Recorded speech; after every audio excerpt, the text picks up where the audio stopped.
I am joined tonight by the princes of polarity, the duo of dynamism, the killers of keto, our soldiers of science.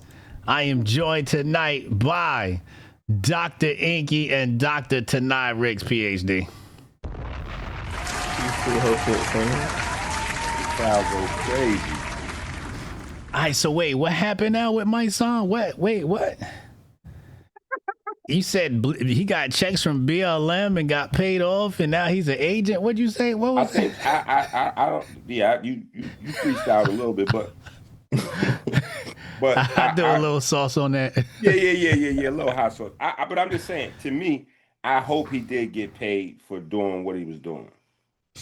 Wait, so wait, let's back up a little bit. You said he was at the Sarnetto Awards? Yeah, he definitely came out to the Sarnetto Awards. That's what's up. Yeah, he definitely came out to the Sarnetto Awards. So he's still tapped in with the community. He's still tapped in. Bro, this was years ago, so I have no idea. Wait, pre-COVID or post-COVID? This is definitely actually. Let me go see. Let me get my award, and I'll tell you exactly what the year was. Hold on. Shout out to the chat. Sorry we're late. The scientists had to do important science people things. You know, Yeah. he had to go raise money from the Bill Gates Foundation for his next experiment. The Bill Gates School for Bug Eating and Building Pods. Okay. Tonight I had an important meeting. This is pre-COVID. Okay. Yeah, this is pre-COVID. This is 2018. 2018. That's right before COVID. And what's that award for? Being the number one healer in the community. Oh, okay. You got a lot of dust on there. You supposed to keep that up. Mm-hmm. I mean, but I knew exactly where to go grab it. You know where it was.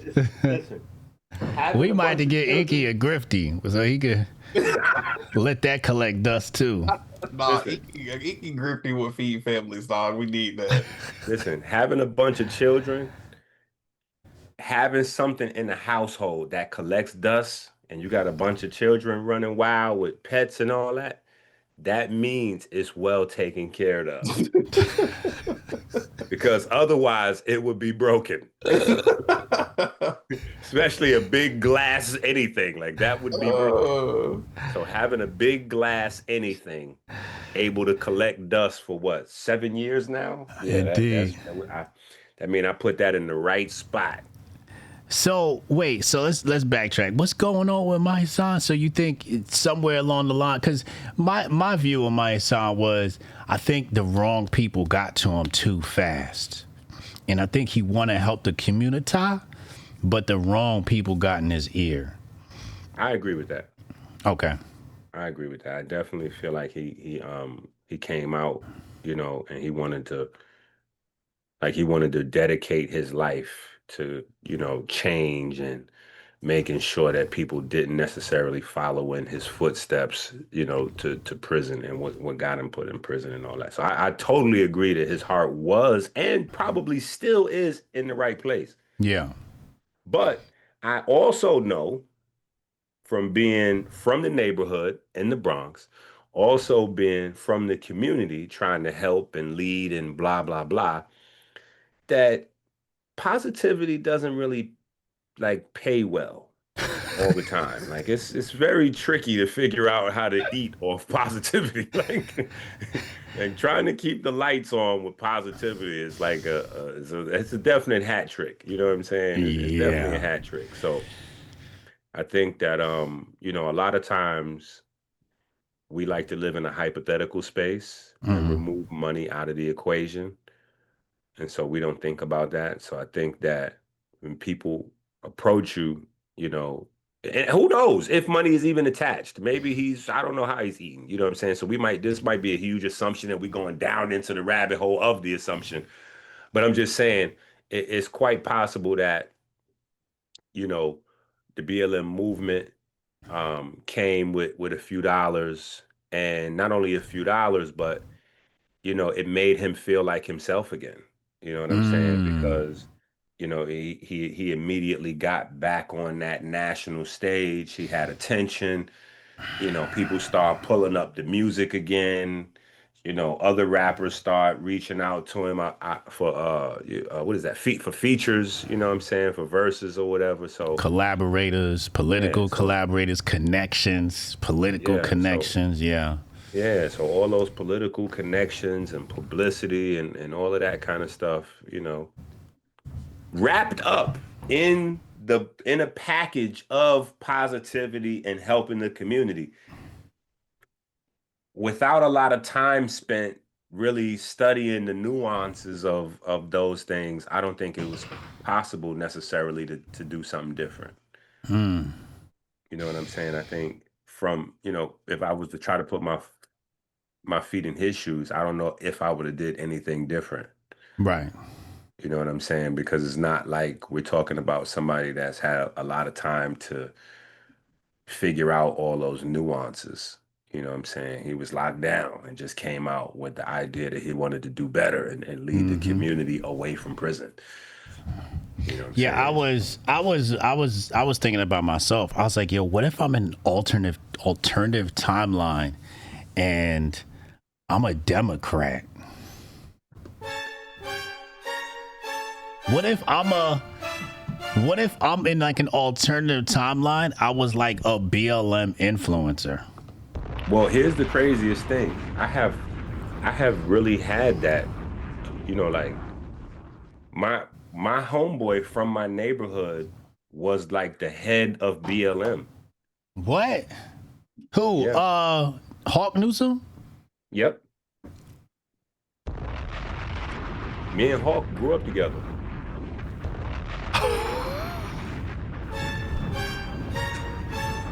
There's incredible amounts of EnQi lore that always just like seems to come out during these episodes. That's because I've been outside my whole life. And so as people have been like watching life or studying life from books, I've been out in the midst of the so there's always like The chat going crazy right now. listen, when you think of a story, right? And you go, like, for instance, the Puffy party where people got trampled, I just missed that party by like God just didn't put me in that party. I was Wow. dressed, we was getting ready, we was on our way. We just showed up too fashionably late and it was already too many people, so we couldn't get in. But I Wow. was everywhere. I was outside. Hawk Newsom is definitely my man. It's hard for me to even say Hawk Newsom without saying his actual name because that's Hawk is something that came later. We don't know him as Hawk. You know what I'm He was saying? just in the news recently. I think that was him saying "fuck Charlie Kirk." I'm sure he's doing something. You know, he's doing his what's his everybody's doing their best Charleston White impression. You know what I'm saying? Like Charleston White has created a blueprint for celebrity and money and to do their thing. For But all the people watching, I just want to let y'all know I just met EnQi last year. I don't know him too well. that's Okay, it's crazy. just we That's just crazy. That's we, crazy. That is wow. we just do a show together every Tuesday. Wow. EnQi, you didn't see that coming. Come on, man. I don't have Come much. on. Wow. I You don't walked have. all into that. I don't got much contact with him outside of this show. That's crazy. That's I crazy. don't know him. I don't know Hawk Newsom. I don't know BLM. I just want to make sure my name was clear just in That is case. crazy. I've spent much more time with HJ than Hawk. Oh, don't do that now. Don't do that now. I've spent much more time with HJ than Hawk. That is a certified fact. Nah, you Man, said y'all you see grew this up with chat? him. This is nasty. This is so nasty. The least cancelable person up here copping the most, please. That's absolutely disgusting. Disgusting. But this is a fact though. I grew up with Hawk Newsom from my neighborhood. Y'all went to high school together? No, he lived like 2 blocks over. So you Oh. know, he was a basketball player. Oh, okay. Yeah, he was a basketball player. I played ball. He wound up going to school and I'm not sure what happened. You know what I'm saying? I think it was the streets kept him from reaching his full potential as a basketball player because that's what he should have been. Mm. Yeah, he had the height, the size, the skill, everything, but Yeah, he you looked know, like I a think the strong neighborhood neighborhood activities. I'll just leave it at that. You know what I'm saying? And then so he wanted to get into politics, and I was like fully supporting the politics.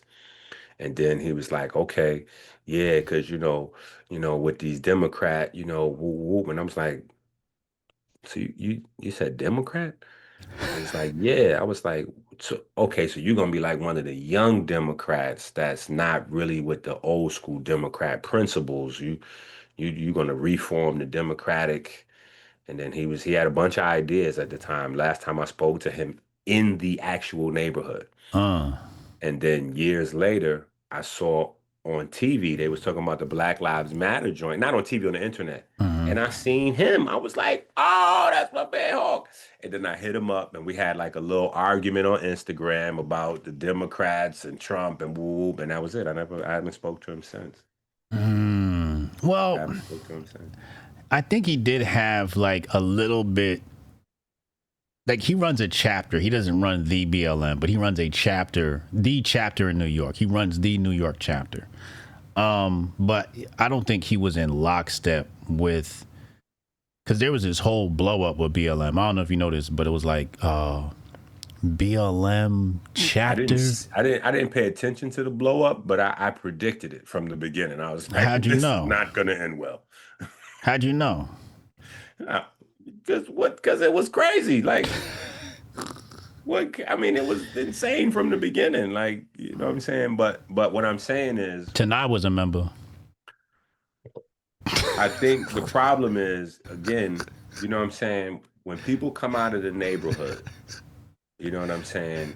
And they have their heart is leading them in the right direction. They want to do something positive for the community. Yes.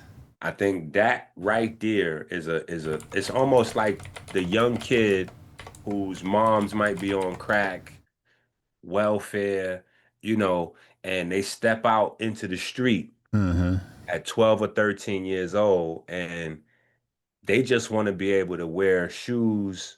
In the summertime, they want to have good basketball shoes. In the wintertime, they want to have some warm boots without holes in it. Period. Like that's it. You know what I'm saying? And so if somebody can get to that kid with a nice little job opportunity, something they can actually do productive, Yeah. we got a productive young man. If that kid gets approached first by a pimp or a hustler, then he's going down a different direction.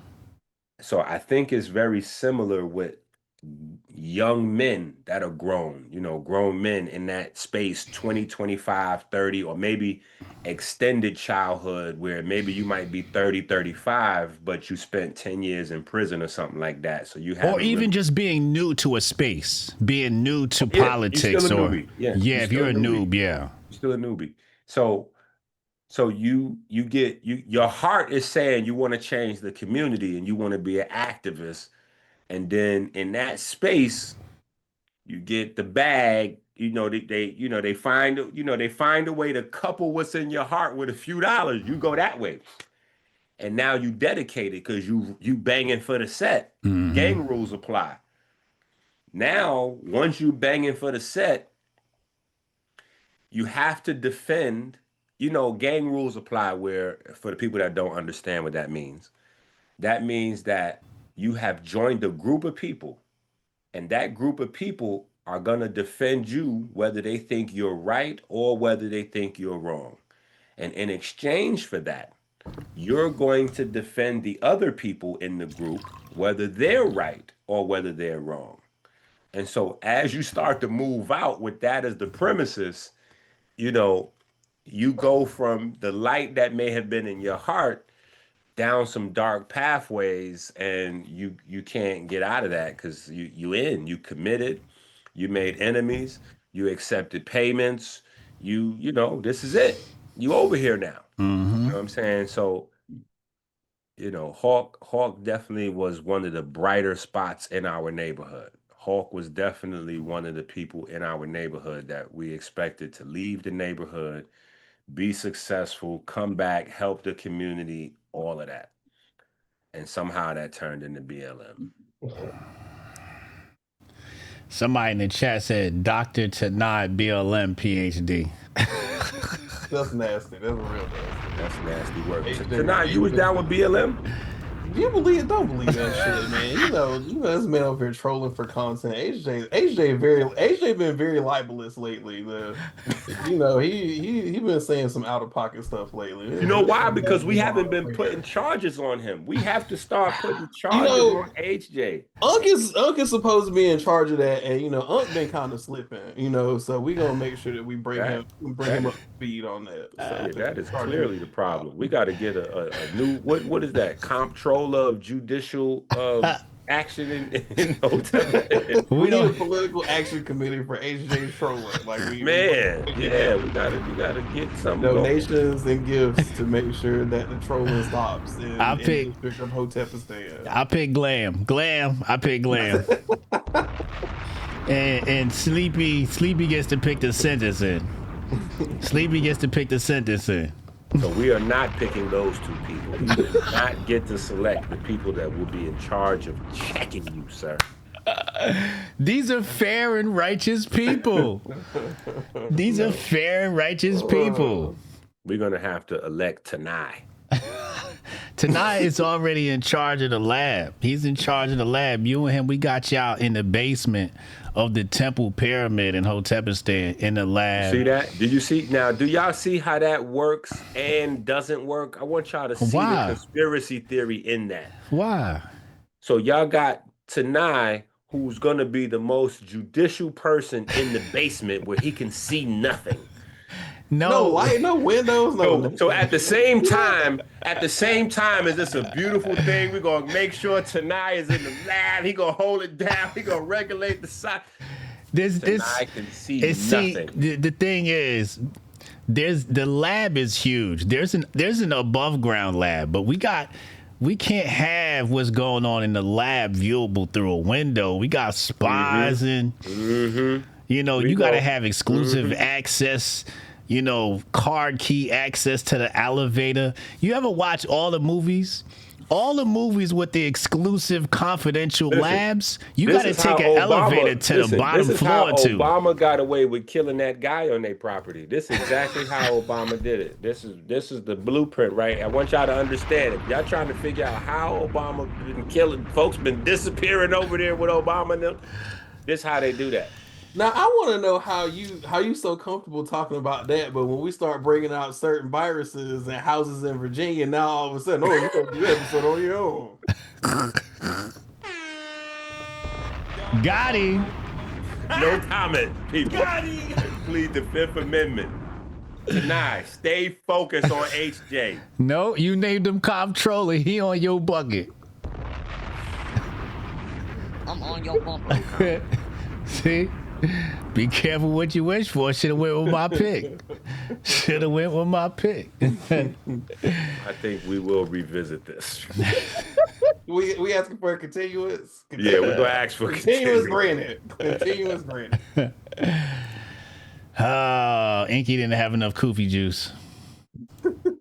I hope he had enough. Okay, so the Koofy juice is just insane. I don't know who came up with that.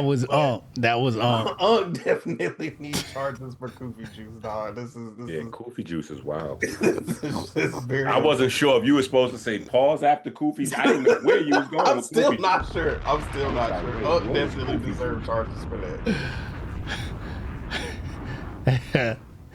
He's glancing. I'm waiting on y'all to slip up and say coochie juice. Listen, this close a million times. It's gonna come one day. HJ get a couple Heinekens in him on FAFO Friday. It's gonna slide right on out. It's gonna slide right on out. That is facts. Yeah. It sounds like you don't need to say it. Sound like it's implied. I don't know what that. That just sounds crazy. The name of the website is blmchapterstatement.com, and Hawk Newsome is not on here, I don't think. So it's 55280. Who is 5280? Where is that? But New York is not on here. At least I don't think it is. We got Philly, San Diego, DC, Chicago. We even got Ohio in here. But I don't see him in here. So maybe he is cool with them. I don't know.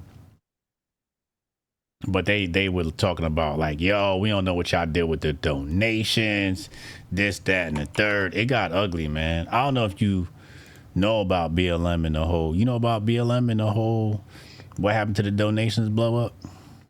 I mean, I've seen some stuff on the internet, but yeah. I mean, I knew that the money wasn't going to the black folks anyway. Like, what? Like, ain't they somehow associated with George Soros or something? Uh-oh. Koofy on tight.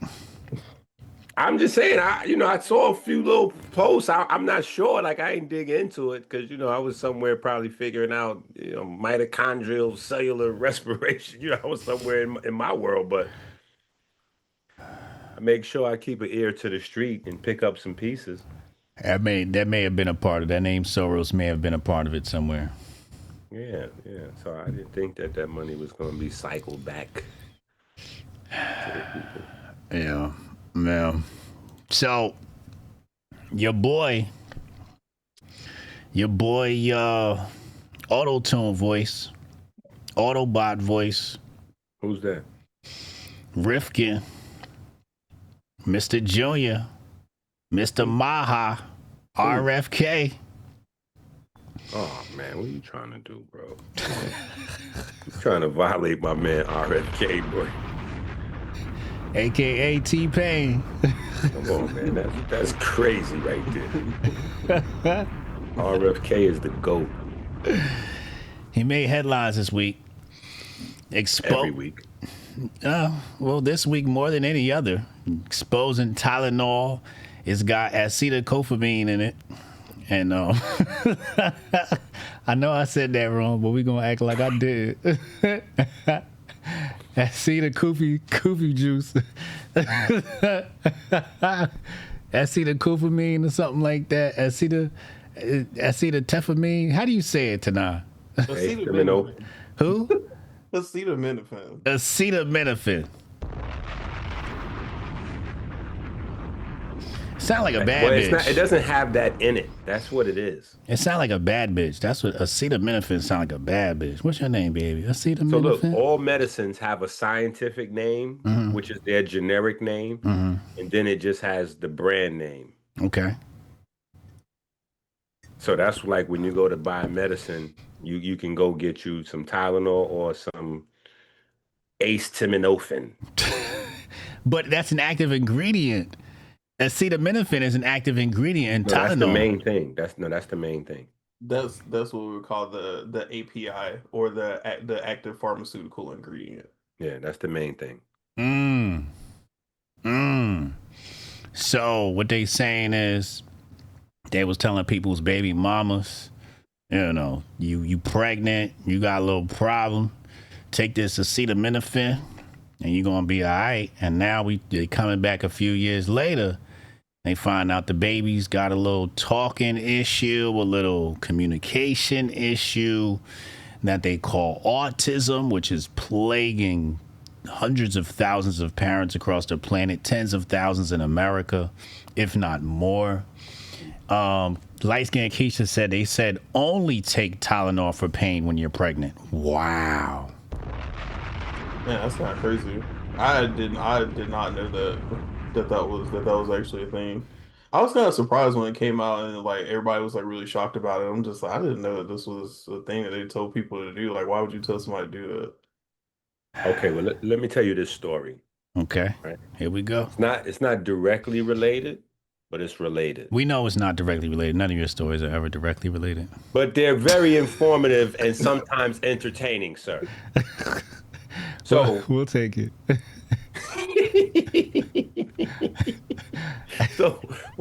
So I got 10 children, right? Yeah. But 8 of them come from my first wife. Okay. So one of the things that made us split was consciousness.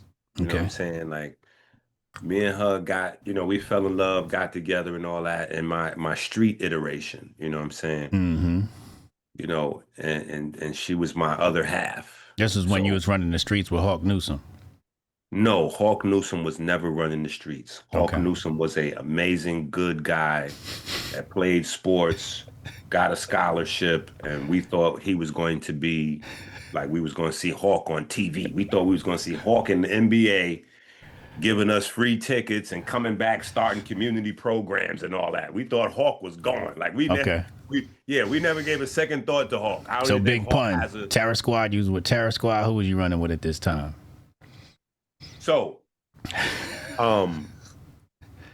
she didn't really like the positive switch up, you know what I'm saying? So that started to, but being a Jamaican, she had a lot of people in her family that was in the health space. Okay. Couple doctors, couple nurses. So we're having this running debate, you know what I'm saying, about medicine versus plants, medicine versus plants, medicine versus plants. And she's super medicine, whatever the doctors say, that's it. Stop coming in here with all this crazy foolishness and boo. So one day we in Atlanta and her cousin is a doctor doing, he's a well-to-do medical doctor in Atlanta doing his thing, and him and his wife come over. And, so she opens this can of worms. I'm trying to stay out of it because I don't like to create, like people think because I know this information about the health and all that I'm walking around just starting debate problems with everybody that debunking, like I got a debunking disease. Like, no, I don't, you know what I'm saying? I just be trying to be cool, you know what I'm saying? So they come over for dinner, we chilling, you know what I'm saying? She jumps out the gate thinking that she now has because she always felt like I overwhelmed her with book information. You know what I'm saying? Like, you always coming with all that. So her cousin is there now. She felt like she had the muscle, like the intellectual muscle on me. You know what I'm saying? So she like, yeah, so he been coming with the woo woo whoop and the woo woo. So, and her cousin was like, well, honestly, I'm gonna be honest. Most of us doctors, we try not to take any medicine. We know too much to take any of that medicine. We don't use that stuff. Got him. Yo, I never let her hear the end of that. You know what I'm saying? And then he started to breaking down to us how they do like it's not exactly like a sales meeting, but they have reps from the pharmaceutical companies that meet with them, and sometimes there are like incentives for certain for certain prescriptions and all that. So it's not, medicine is not strictly driven by, the doctors thinking, oh, well, this illness or this traumatic, whatever, like this problem you have is best solved by this medication. So we're going to, you know what I'm saying? Like, nah, sometimes it gets messy. Sometimes it's like a doctor has some bills coming up and, all he need to do is prescribe like 20 more of these right here to hit that bonus level. Yeah, quotas. Yeah, hit that bonus level. And, you know what I'm saying? So, but that story is important. It's useful in understanding how something that could be so, detrimental potentially later on, like with the Tylenol situation in pregnant women, how that could become a staple for pregnant women. Because the decision to prescribe something is not always purely driven by, its usefulness. You know what I'm saying? And this is why I was trying to explain to people, because, we have the whole Black's Anatomy thing right now. So go to Amazon, get the Black's Anatomy book for adults and the Black's Anatomy books for children. We want to make sure we get the Black's Anatomy. When did the kids one drop?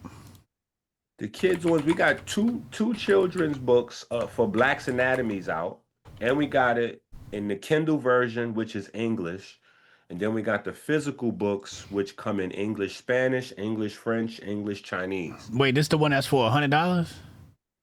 That's for adults. Okay. The children's books are more are less expensive. I'm about to save what up. I'm saying is, save up for one that of the things that we talk about cost me is a college education to get that one, but we're gonna get that one. Yeah, because we're about to start a whole curriculum around that. Okay. But one of the main things is, just the money portion of it. And the fact that medicine is not evaluated necessarily by how many people is healed from it. So when pharmaceuticals talk about a successful medicine is really based more on how much of that medicine has sold. Like this medicine has made us X billions of dollars or X millions of dollars or X trillions of dollars even. So this is a very successful medicine. That is separate from whether it's even being used for the thing it was developed for. Because sometimes a medicine is developed for one thing and it might be slightly dangerous if used for that, but they can repurpose it as something else. Well, that's what they're doing with the what's the new one that starts with an E that they are gonna use to counteract autism? Do you remember what that one's called, Tanei? I don't remember what that was called, but what that made me think about was Viagra. Viagra is like the textbook case of, you know, a medication that was originally developed for one thing, but eventually ended up being useful for something else. Right. For the people that don't know the story of Viagra, Viagra started off as a medication for angina. Angina is heart pain. So basically cardiovascular issues. But what they noticed that it was really bad for actually resolving the chest pains. But what they did notice was that everybody that was in the clinical trials just all of a sudden bricked up, for lack of better words. And so then they was like, hey, so ED is a thing. It's actually a very profitable niche in the health space. So let's rebrand it as this and get paid, and get paid they did. Leucovorin is I don't even know what that is. It's some old new shit. So it's funny that you bring this up. This is part of the lesson today in class. Talking about hit and lead generation from different drugs and looking at different screening libraries and how a lot of drugs that are in certain libraries can be repurposed for other diseases. That was something that a lot of people did during COVID. There's a lot of drugs that are used for one thing that they begin to screen it for as a treatment for something else. So that's a really common thing that happens in the pharmaceutical space, because, you know, again, everything in the pharmaceutical space is money driven primarily. In fact, when you're looking at new drug generation, you don't go pick things in nature that you think might be interesting. You pick your disease first. You're like, hey, so what disease do we want to make a drug for? And it's based on all of these marketing parameters. Like, you know, how much can we sell? You know, will this be profitable for this niche? You know, is this a need that we can perceive, you know, for the next 10, 15, 20 years is going to be something that's needed for the market. So drugs are not made for, drugs are made for profit. And so when things are made for profit, you have to consider who you're selling to. And if you don't have an audience to sell to, then your product's not going to sell. Oh, it's kind of dope. Yo, this nigga over here playing with effects and shit like that. He didn't learn how to use his computer. No, because I seen Tanei did it. No, listen, just finish saying what you're saying. We can't take these old niggas nowhere. He been in the conscious community too damn long. So damn long he don't know how to work his computer. This nigga just found out about backgrounds. I did. I was like, wait a minute. I think I could do that on mine too. Come on, man. But sometimes stuff has changed because it's actually good. Like when they came out with Lysol came out originally for STDs. What? You just sprayed on your meat? Well, it was different. It was more so for women. Sprayed on your coochie? Something like that. That's even crazier. What? Yeah. But yeah, Lysol was originally for that, and it was successful. But for what? Like if they got crabs crawling around and stuff, you just spray the Lysol right on there? I don't remember the exact story, but I do remember the pharmaceutical companies like put together like a media campaign to bring them down, and they wound up having to change their stuff around and, you know, do some other stuff, and yeah, it was crazy. You got official stories, and then conspiracy, alternative stories of the events of how it went down, and it was wild. But that's how it wound up becoming just like a disinfectant joint. But when you read the disinfectant joint, it's a lot of viruses and bacteria, and like germs that are included. But that's because that's how it started, as a germ killer for STDs and stuff like Hold on, I gotta bring this up on the screen because the Google demons try to play around, and I had to jump around, jump up, and get down. Wait, what you mean? What you looked it up? I looked it up. Of course I did. I went straight to the Google demons with that one. This is crazy. So let's go. Let me go to my first one. I said Lysol for STDs. It says no, Lysol should not be used to prevent or treat sexually transmitted infections, STIs, in humans. While some Lysol products are effective against certain bloodborne viruses like HIV and hepatitis viruses on surfaces, they're not designed for internal use and can be extremely dangerous if ingested or used as a douche, which was a historical and harmful practice. STIs require medical treatment for qualified healthcare. Then I said Lysol as a precursor for STDs.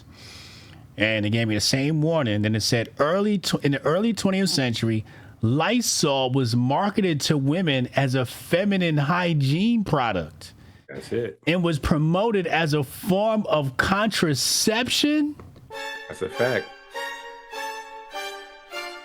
Yeah. Then they was forced because it was so good at it was forced to change it up. And now if you put Lysol on your private parts, it's going to sizzle you up because they got all the stuff in there for smells and potpourri and all that other stuff is in there.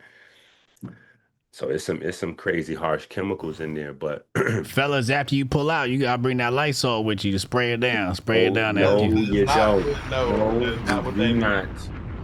But when I was debating with Reggie about Kemet, and Reggie was trying to explain to me how Kemet didn't have any real science and blah, blah, blah, I used Lysol as an example because I was saying that, had we been in control of comedic science all this time, we could have made the trillions of dollars that Lysol just made during the pandemic. And he was like, what are you talking about? How does Lysol relate to Kemet? And then we had to go through this whole rabbit hole, but I showed them basically though that the main components of Lysol was discovered at the Temple of Amun. Mm-hmm. Yeah, that was when you're talking about the quaternary ammonium salts, right? Yep, quaternary ammonium salts. There you go. Damn. So had we had that IP, that right there would have came out of that IP. Somebody in the chat said, Shorty asked him if he had a condom. He said, nah, baby, I got a Lysol wipe.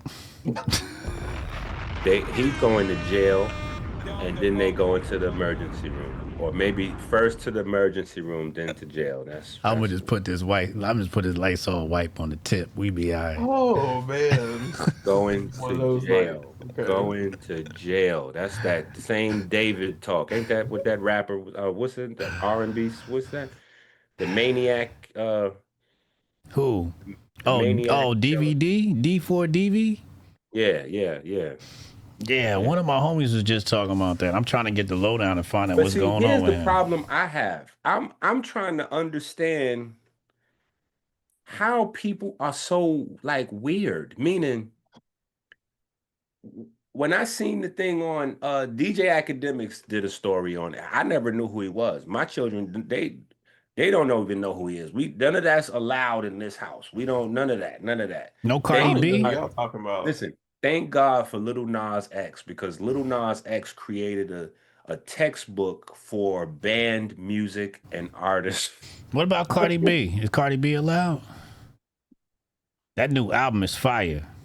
Cardi B is from the Bronx, so there's provisions. Let's go. Provisions. Yeah, but here's the thing. But I'm saying, the people that have been listening to that music, right? Mm-hmm. All this time, he been talking about killing and murdering and all kind of wild maniac, like gothic. Just the DVD kid. Yeah, Okay. gothic vampire, killing myself, killing you with me, killing us together, all kind of craziness. Word? So I'm saying, and I'm looking on the YouTube. I'm not even playing the songs. I just typed his name in and pulled up the songs, and you can see 45 million this, 60 million plays this. So I'm saying, Oh, he's a big deal. yeah, but they've been listening to him singing about killing and robbing, raping, maniac. They've been listening to him. So y'all been supporting this.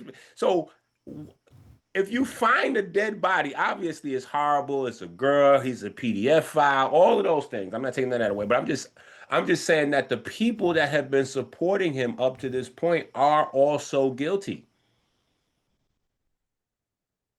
Wait, what? If a person is singing about killing people,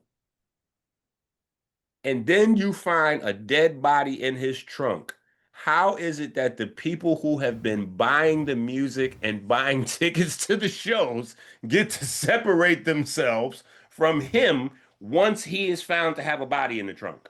What if Styles P is found with the body in the trunk? Are we all complicit from listening to the Locks and supporting the Locks? Or is this... Absolutely. Oh, wow. Yeah. Damn. I've been saying this forever about the music. Like, hold up. If a person that's singing about busting their gun and selling cocaine and woo woo woo and gang banging and we find out that they got caught with drugs or a gun, like how are we all of a sudden no longer fans? What I don't understand. You should be even more of a fan. You now know that he's really doing what he said in his lyrics. So tonight, let me get you caught up. There's this kid named D4DVD or something like that. Okay. And it's like a Star Wars character. Yeah, it's some weird shit going on with his name. A weird way to spell David. I think he's trying to Okay. Like brand his own David thing. Yeah. So David or David is apparently a PDF file. Okay. And has been for a while now. And like EnQi said, I didn't know that part. I didn't know he made like devil music. So he makes devil music, and this girl turns up dead. She's like 15 years old or something like that. Am I telling the story right, Chet? As far as I know. She was 13 when she died. Bro got her pregnant and didn't want nobody to find out. Okay, so yeah. Little girl found in the car was on stream saying he scraped children. She put him on blast while they were streaming. Yeah, this is a pretty gruesome story. And she was 14? Dark. It's dark. Yeah, 15? 15.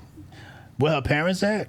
Yeah. That's a good question. I don't know, but this was a dark story that I seen on my timeline. I was like, swoop, I don't want to know nothing about this. Yeah, man. Sometimes you gotta be careful with, the stuff that be on your timeline. Because this new algorithm, they say it's tailored to what you look at, but I think they be slipping stuff in there because respectfully, respectfully to both of you. EnQi. All right. EnQi. We're not gonna do this. Cut you off. Go ahead. We're not gonna do this tonight. So you gotta they really just people enjoy me starting trouble, Get him tonight. Wrestle that demon.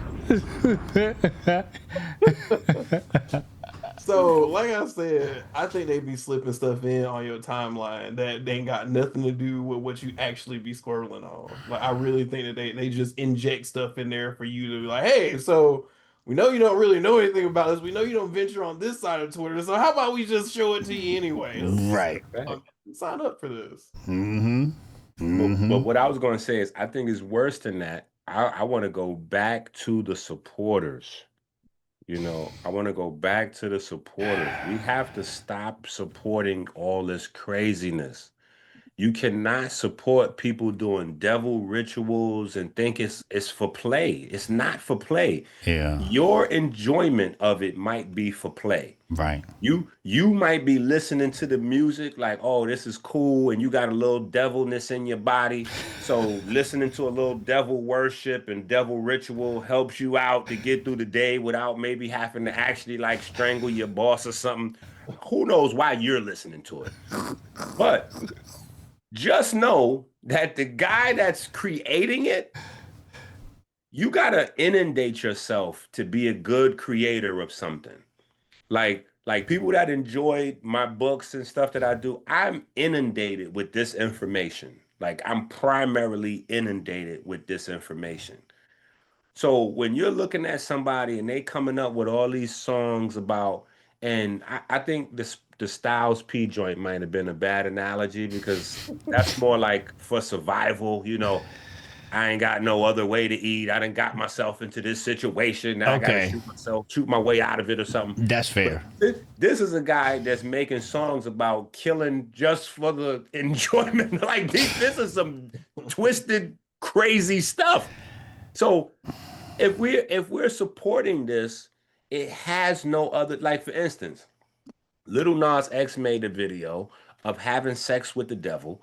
Then he made sneakers that had his actual blood in it, so that each one of his fans could have some of his blood and perform their own demonic rituals at the house. I'm like, yo, wait a minute. What? Then he did something crazy and got canceled. I said, wait a minute, hold on. When he had sex with the devil, he didn't get canceled. When he sent y'all blood to the house when you bought your kid sneakers with blood in it so they could do demonic rituals in the bedroom in their spare time, you know, finish up your homework, then you can do the demonic rituals. He didn't get canceled at that point. So I'm like, yo, this is all crazy to me. I don't understand how this, like, we supposed to nip this stuff in the bud in advance. We got to start nipping this stuff in the bud in advance because we are empowering people. We are.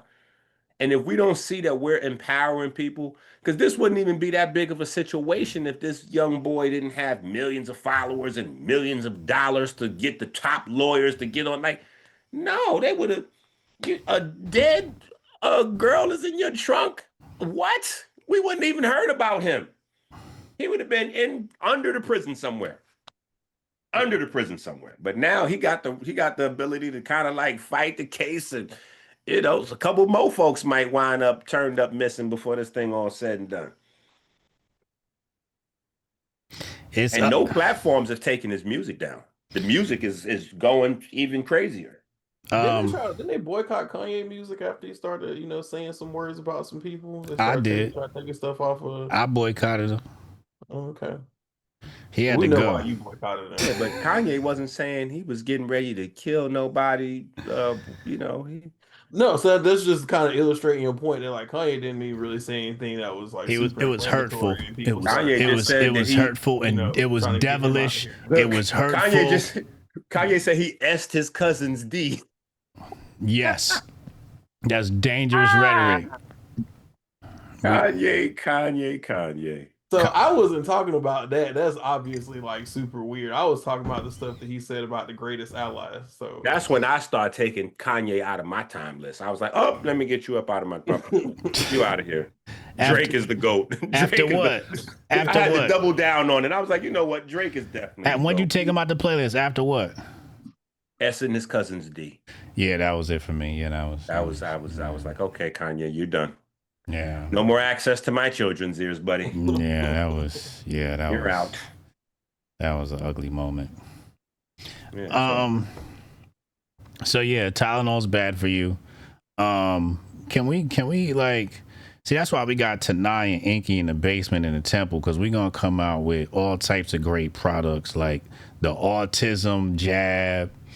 You know, we gonna have a titty jab. You want to grow your titties? We got a vaccine for that. We gonna have a lot of great products coming out the Hotepistan lab. You know, but what is autism? What is it? You know, it's prevalent, and you gonna have to drink some coffee juice tonight, EnQi. I don't want to hear you backpedaling. YouTube already said you safe. I don't know if you know this now, EnQi, but YouTube said they not banning niggas no more. You know that? Yeah, they did. They did. So it's safe to have your takes. Are you paying attention, old man? This nigga looking for one of his 185 books. To have my takes. Well, I'm talking to you to look at me when I'm speaking to you. Damn it.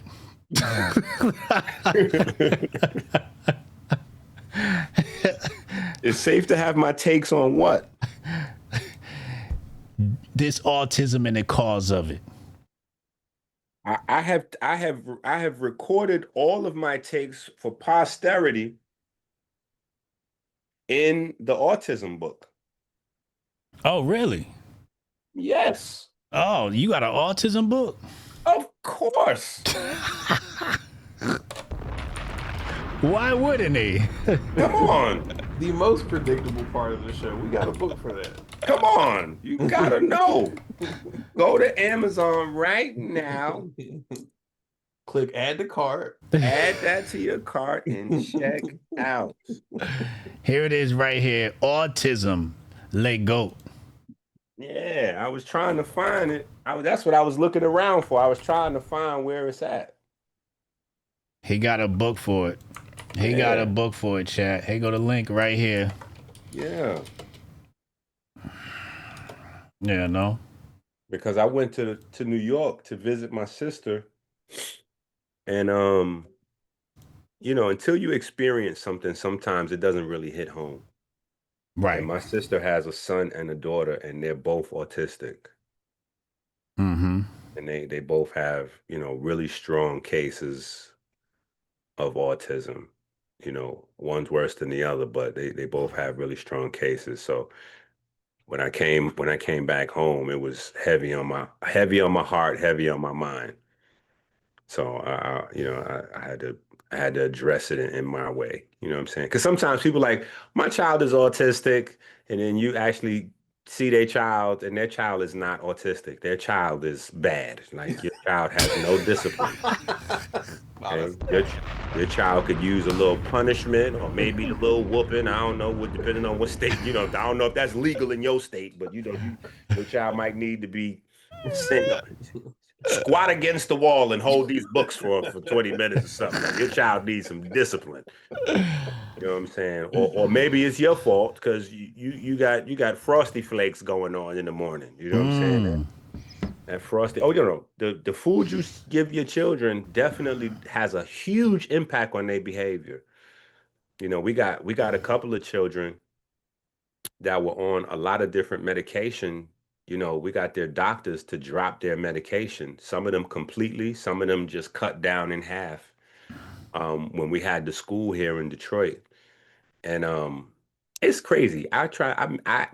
We built the school and lost the school all in the time. Umar's still almost getting ready to open up the school. He was almost still getting ready to open up that school.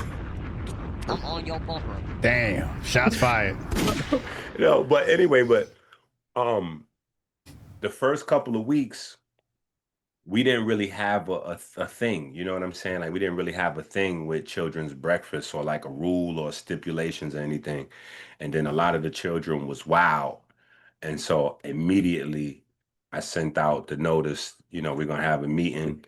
At that meeting, I was like, listen, you are not going to be allowed to bring your children back here unless you allow me to feed your children in the morning. So you got to let me feed them in the morning, or we can't deal with your kids anymore, because we're trying to do something special in here with these children. And coming in here on fruit roll-ups and Pop-Tarts and Frosty Flakes and Pepsi and all that, Now-a-laters in their pocket, none of that can work out for me. Because all we doing is hyperactive children that are high and hyperactive for the first 2 hours. They can't stop talking and touching other people and touching themselves and moving around. Then after that, the sugar crashes, and now they angry and ornery and don't want to be bothered until they get another dosage of sugar. I'm like, no part of that 4-hour cascade is where learning can happen. So, you know, sometimes the children are undisciplined, sometimes the children are just misfed. But, you know, a lot of times parents that don't parent, there are a lot of parents that don't parent. You know what I'm saying? They're just looking for a sedative solution for their children. So they believe that something's wrong with them. But anyway, my sister's babies, they really, you know, they were Parent. So I think we can call that parent-induced autism. Or just parents that need the whooping. You know, sometimes the kid needs the whooping, sometimes the parent needs the whooping. Somebody's got to get a whooping.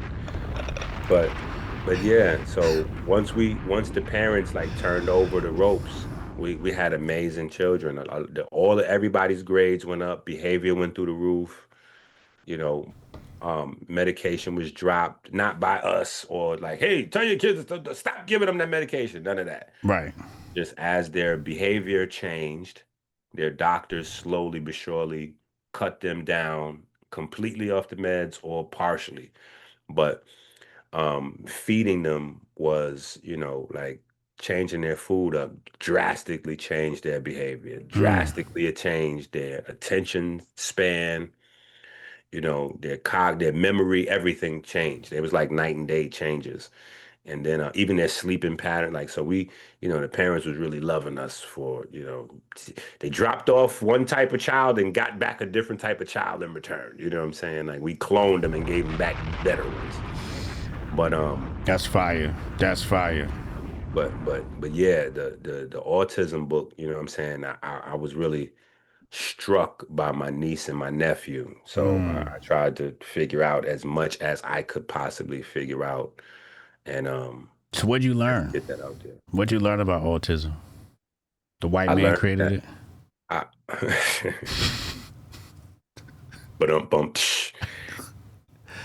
got a troll. No. Because autism didn't exist until, like a decade ago. There was no such thing as autism. I don't know if I would go that far. I probably wouldn't go that far. I think the concept, you know what I'm saying? Like, because all diseases are names of symptoms, groups of symptoms. So autism's a disease? I wouldn't say that the symptoms didn't exist. I wouldn't say that the issues didn't exist. I would just say that they weren't collectively termed and treated as such. And since they weren't, there was no commercial interest. So once there's a commercial interest, then there's a lane, you know what I'm saying? But there's a wide variety of things that have been successfully employed to change autistic states and downgrade autistic states and get more higher functioning children. Natural stuff, a wide variety of natural solutions. Wait, what? Natural solutions to combating autism? Absolutely. Oh, okay. Yeah. But what one particular area of research impressed me was mirror neurons. Yeah, I remember Tanei brought that up a few weeks back. That shit blew my mind. Because I was talking about mirror neurons for a long time in terms of how people view other people, how people get obsessed with other people, how people stalk other people, how people mimic other people's behavior. And I think, when we go through school in one shape, form, or fashion, we all deal with that. But we don't realize that is a actual natural part of the way our brain is wired. We all have mirror neurons. We're all wired to learn from our environment. That's why there's a such thing as like 100 monkey, the 100 monkey syndrome theory or idea. One little monkey jumping on the bed. One fell off and bumped his head. Mama called the doctor and the doctor said, no more EnQi jumping on the bed. Yeah, that was my shit. But we used to jump on the bed, though. Yeah, absolutely. Yeah. That's a ritual. Yeah. My children have some of our best core memories are jumping on the bed. So the mirror neurons are great for development and combating some of the autistic symptoms. So sometimes the autism's bad or getting worse because the parents is a little retarded. What are you reading right now, sir? What are you reading? I'm spitting back to you what you just said to me. No, that is not what I said. That's not what I said. I was saying that the mirror neurons research is very interesting because of we had already been having a lot of conversations on mirror neurons for different other things. Okay. Relationships and how people see other people and how people are viewed. Yeah. But I didn't know until I started to go down autism road that mirror neurons played such a crucial role in autism. As far as what? Development of autism. There's a misfiring in the mirror neurons. Well, you could call it that, sure. Yep. But it's all in the book. You take a look in the book, reading rainbow. I'm still mad they cut his budget, man. I'm still mad they cut his budget. I don't think there is a Dr. EnQi without the reading rainbow. 3-2-1 contact and reading rainbow. If those PBS programs did not exist, there's no Dr. EnQi. Tanei, you know about 3-2-1 contact? I don't know about 3-2-1, but I definitely know about reading rainbow. My Burton was that guy. Yeah, I don't remember 3-2-1 contact. That must have been 3-2-1 contact came on right before reading rainbow. Was that during World War II or what was that?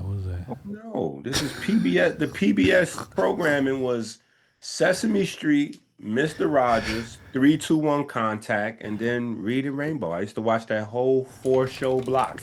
3-2-1 contact. Yeah. What is this? 3-2-1 contact was the science show where they did like little science. Oh, I remember this shit. Oh, I had a crush on one of these white girls. What's her name right there? Wow. What's her name? Sarah Jessica. Was that Sarah Jessica Parker back then? Could have been. Man, she was looking good when I was a little boy. I said, look at that good milk on my screen. Those are some good times. Chat, y'all remember this? She was looking scrumptious when I was a little boy, man. It fucked my life up. Seriously, there you go right there. They go to cast 3-2-1. Yeah, those were my shows right there.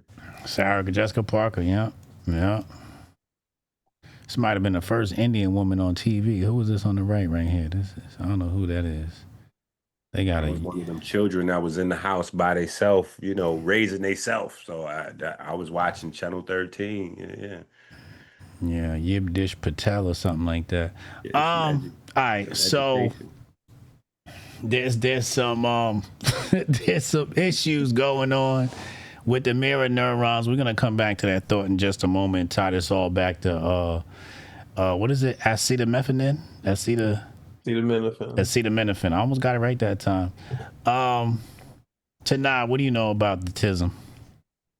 As EnQi said, it does present as a spectrum for a reason. There's like a lot of broad behaviors that fit under the autism umbrella. Mostly it's aberrant neurodevelopment, the way people sense things, the way that they interpret things, the way that their mind interacts and thinks about things is in some ways delayed.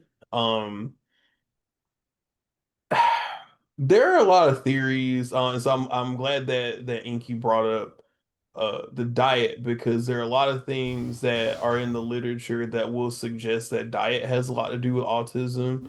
There are a few case studies out there, especially when you look at dairy and gluten and some of the products that they mimic when they break down in the body, and some of the pathways that they're able to activate and disrupt. You can have a lot of dietary issues present as autism issues.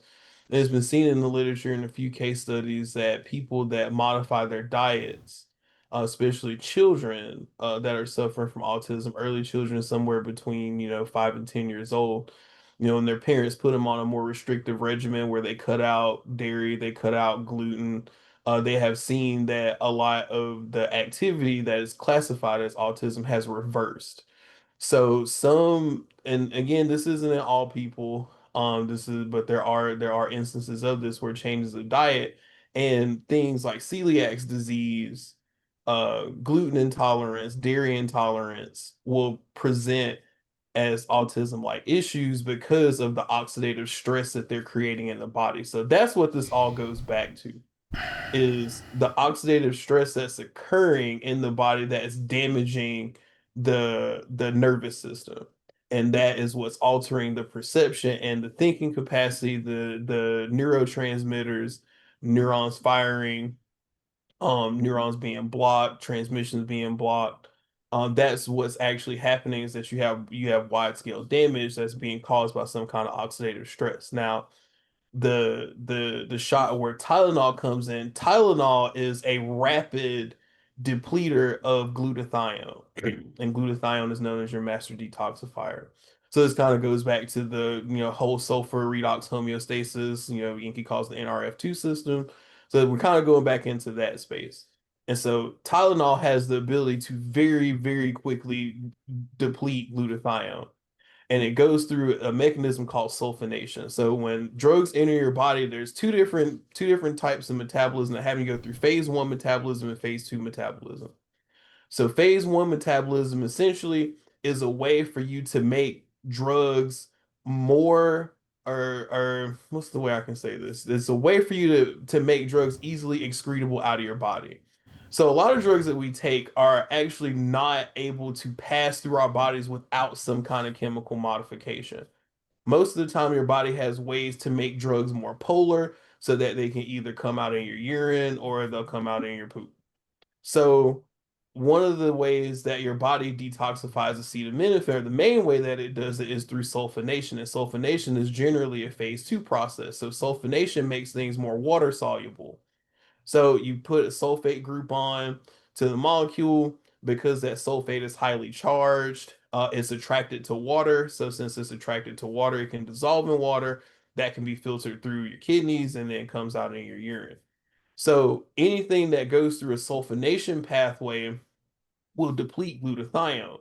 So when you deplete glutathione, it's harder for your body to handle oxidative stress, because that's the main thing, that's the main system that will mitigate the oxidative stress. So when you have the things that are supposed to be modifying that being used because you're taking Tylenol, then you start to have damage happen from reactive oxygen species, and then that's when you can kind of start to see some of those problems. And I don't think that Tylenol is the sole contributor. I don't think that they try to frame it as it being the sole contributor of autism in children, but there definitely is a pathway that you can see, even though there's a lot of literature that will try to say, oh well, there's never been a causal link established. Yes, because you never studied it. Y'all don't put effort and resources into studying certain things. So sometimes you have to be careful about how people word stuff, because they'll say, "Hey, well, there's no causal link to it," and you'll go look, and it's like, okay, well, y'all did studies on this, but you didn't do studies on this. So how can you say there's no link?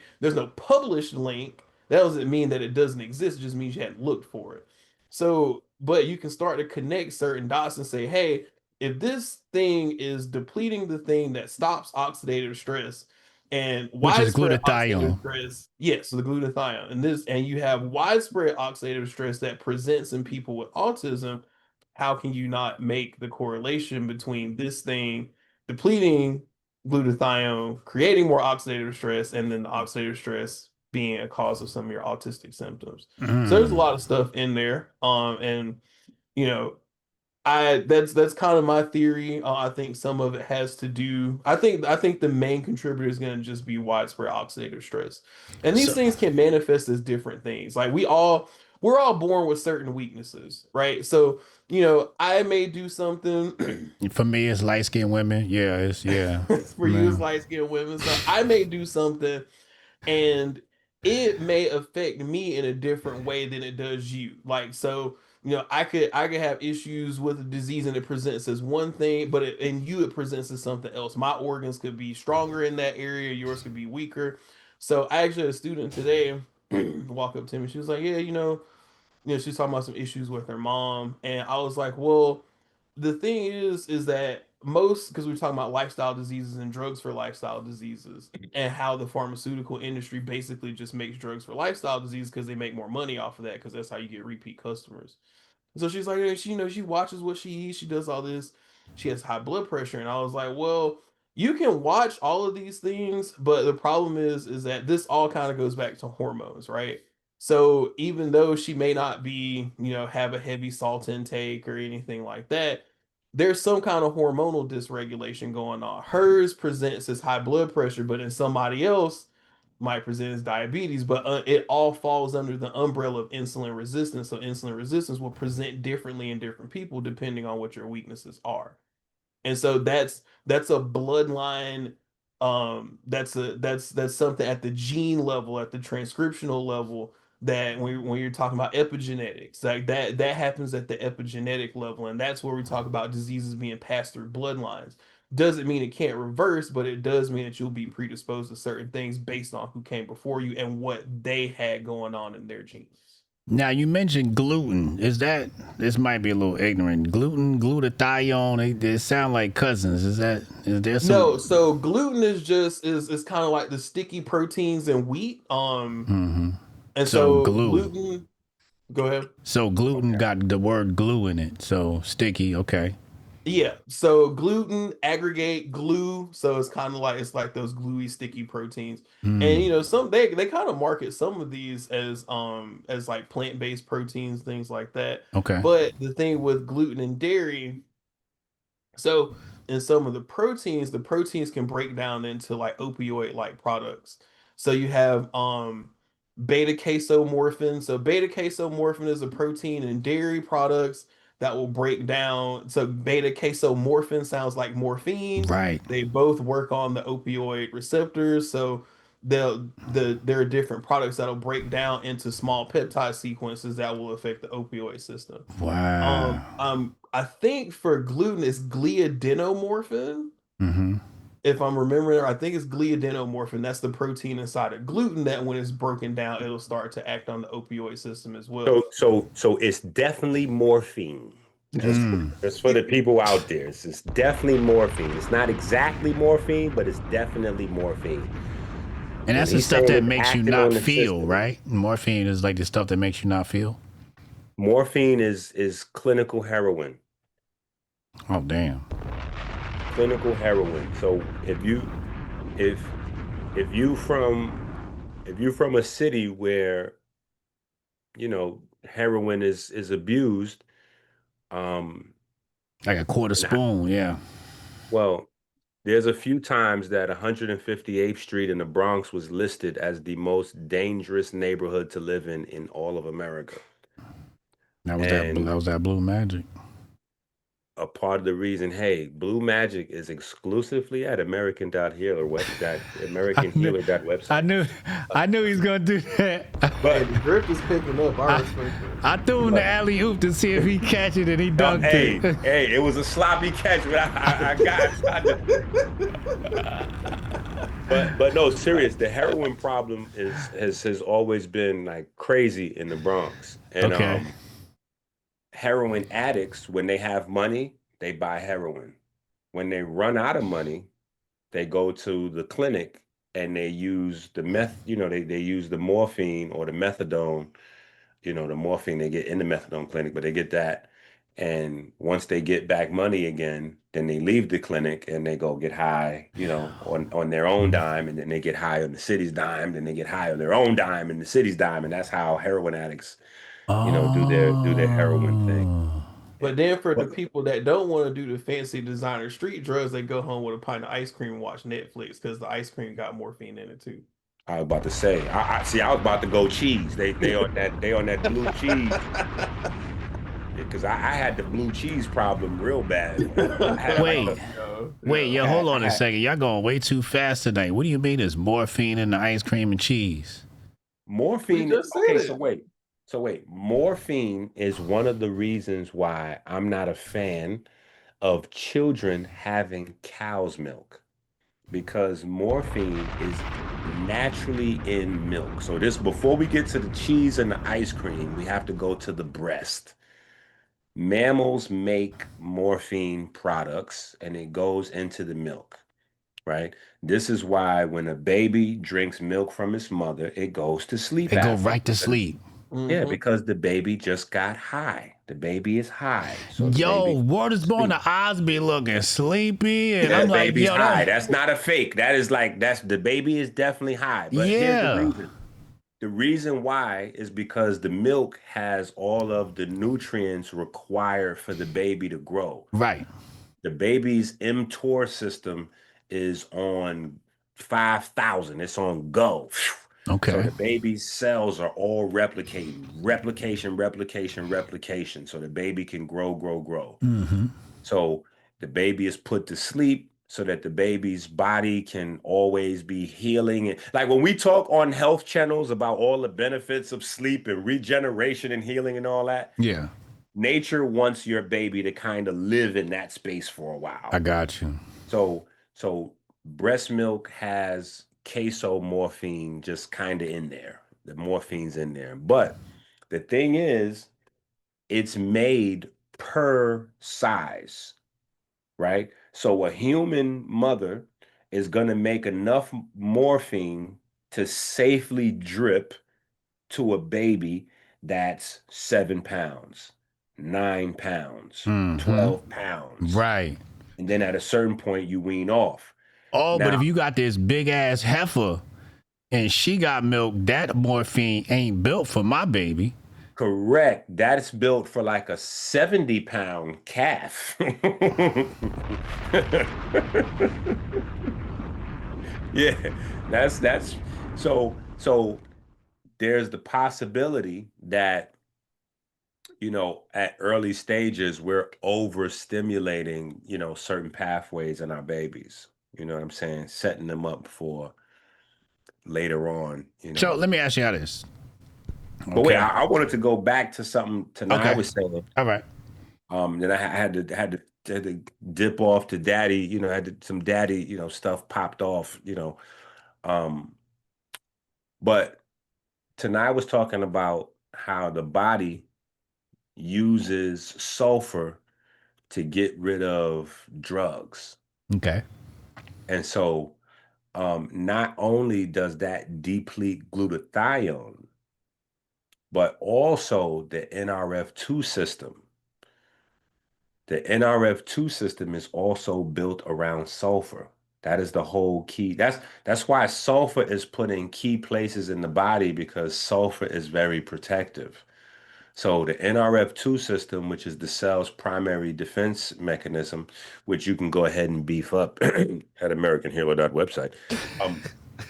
But you use those sulfurs to protect the cell. You know what I'm saying? When the sulfur levels get low, that's glutathione levels getting low, NRF2 system getting low.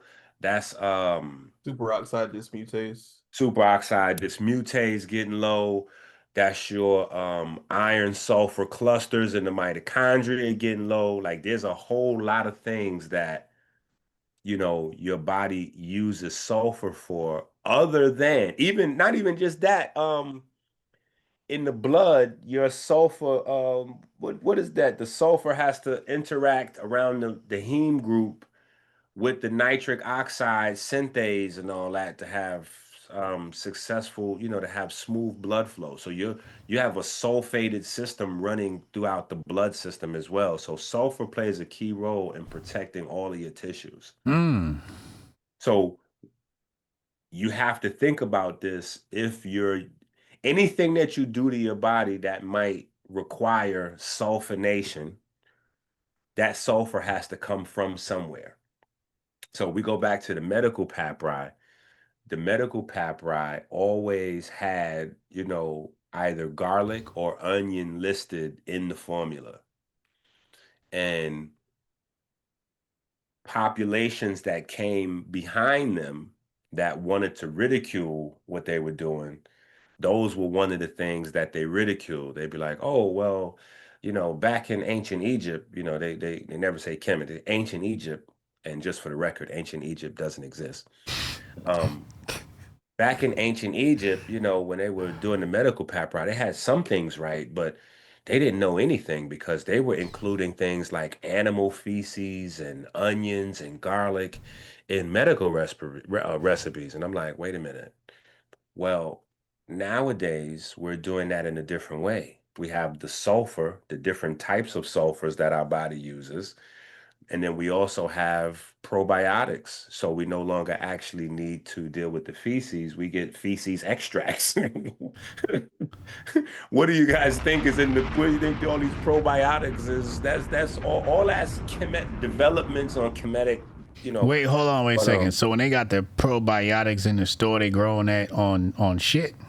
They're not growing it on shit, but think about fermented, and when you poop, it's a lot of bacteria is in the poop. You know what I'm saying? Like, so different animals Oh, so you saying back then they was getting the probiotics from the poop? From the poop. The bacteria, yeah. Because different animals have different diets. Right. And if you have a different diet, you have different strains of bacteria you develop in your body. Right.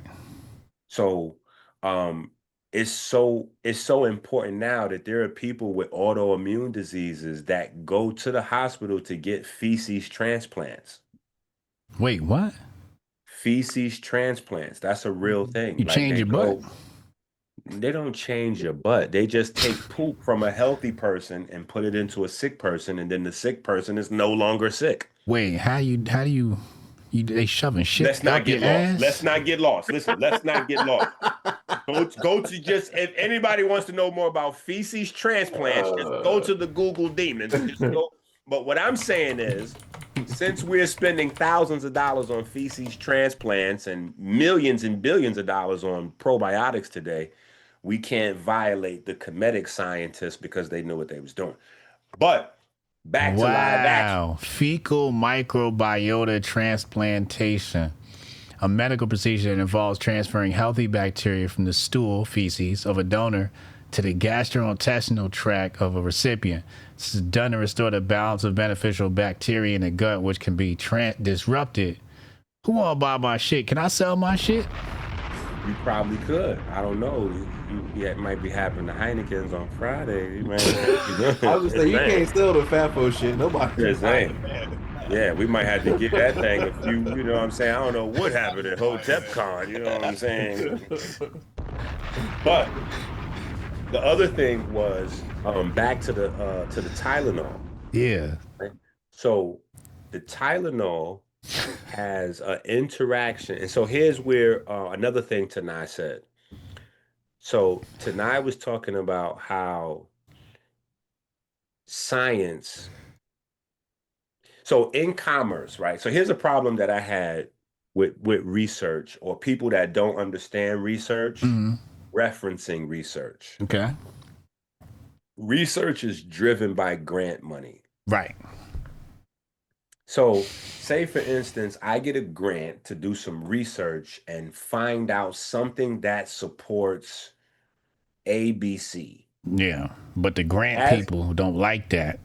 Well, as I'm in there, I find out 1,000 brand new, amazing things. But 999 of them say that ABC is probably not that good.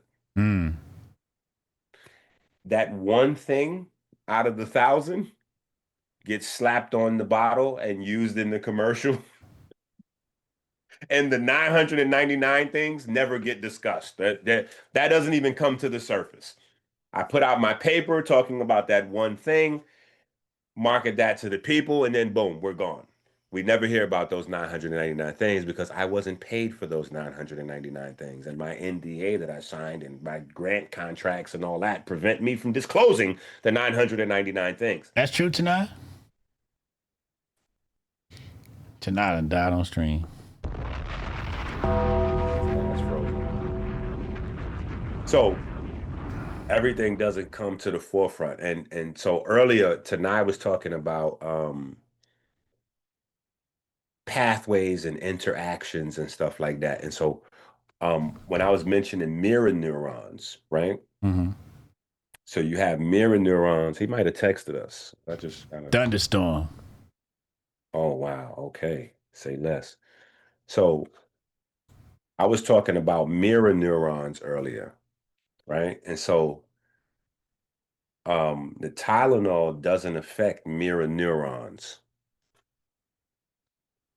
as per current research, right? I want to make sure that I add that caveat in. As per current research. But see, with my folks, we like to live in the future.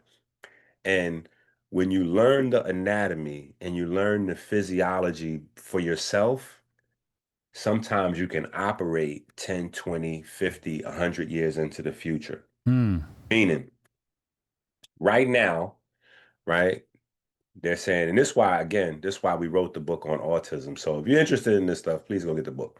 But right now they're saying there's no research that says serotonin affects mirror neurons. Okay. There's tons of research on mirror neurons and autism.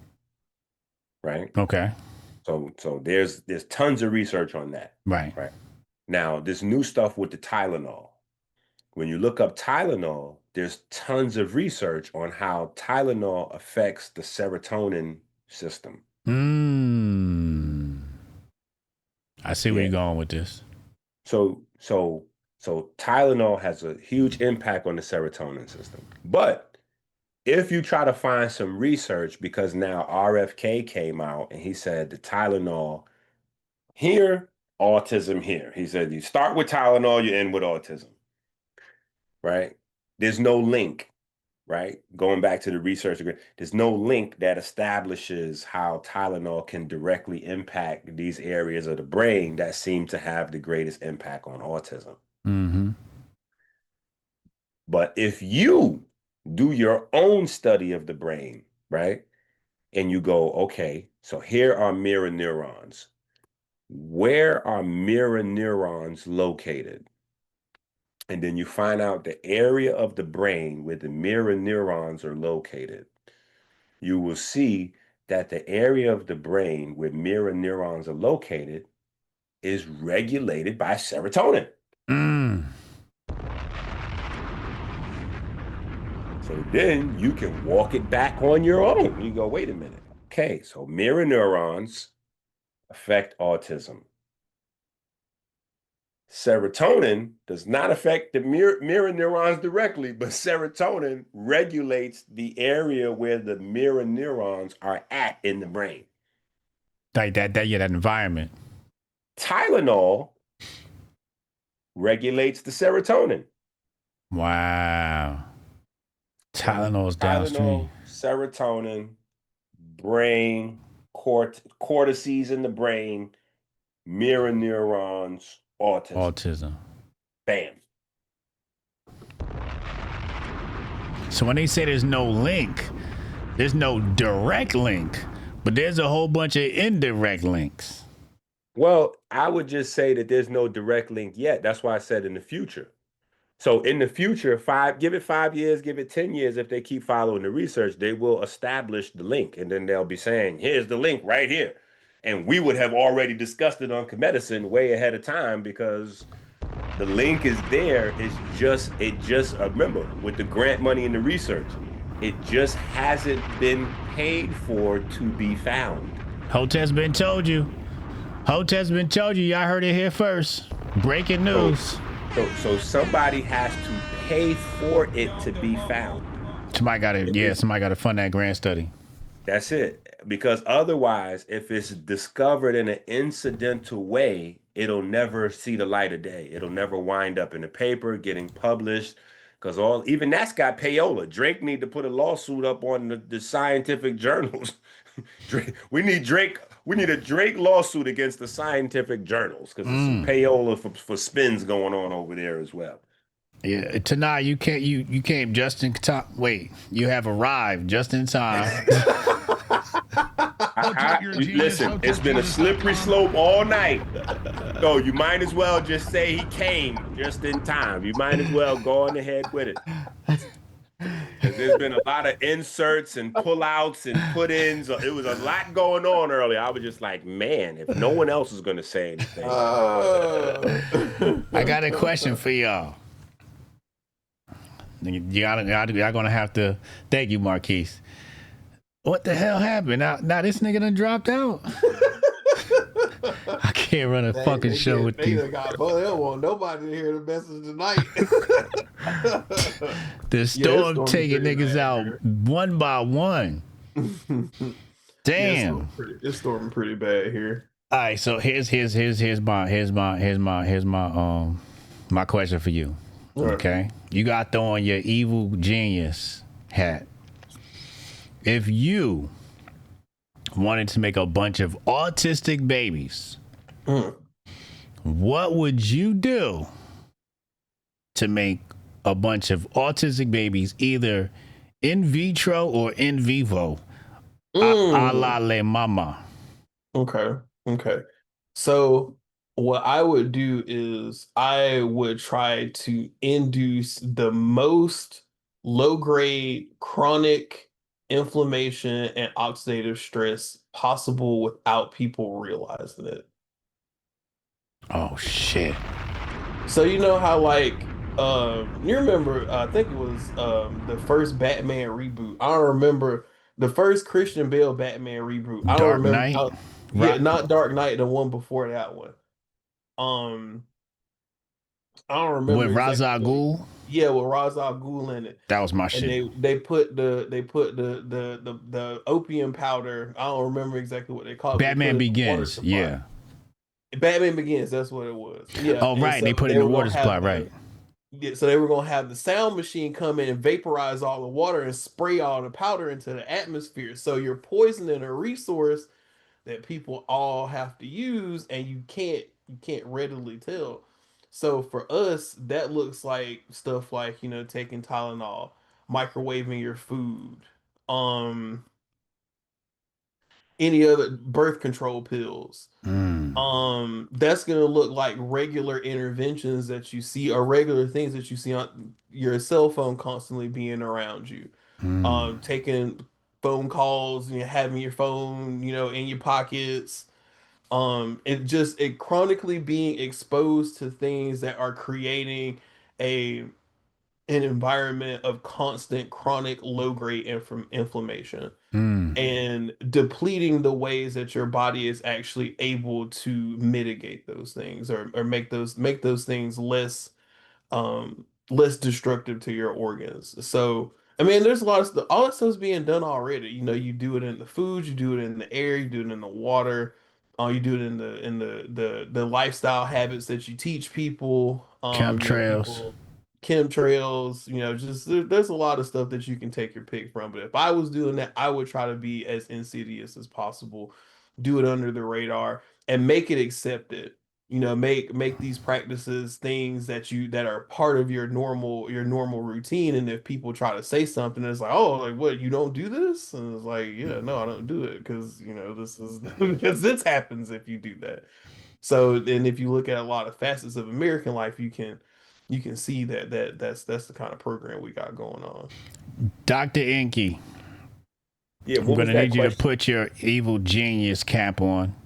Yeah, what was that question? If you were tasked with giving babies either in vivo or in vitro autism, if you're an evil scientist, how would you go about inducing autism amongst babies, children, either in vivo or in vitro?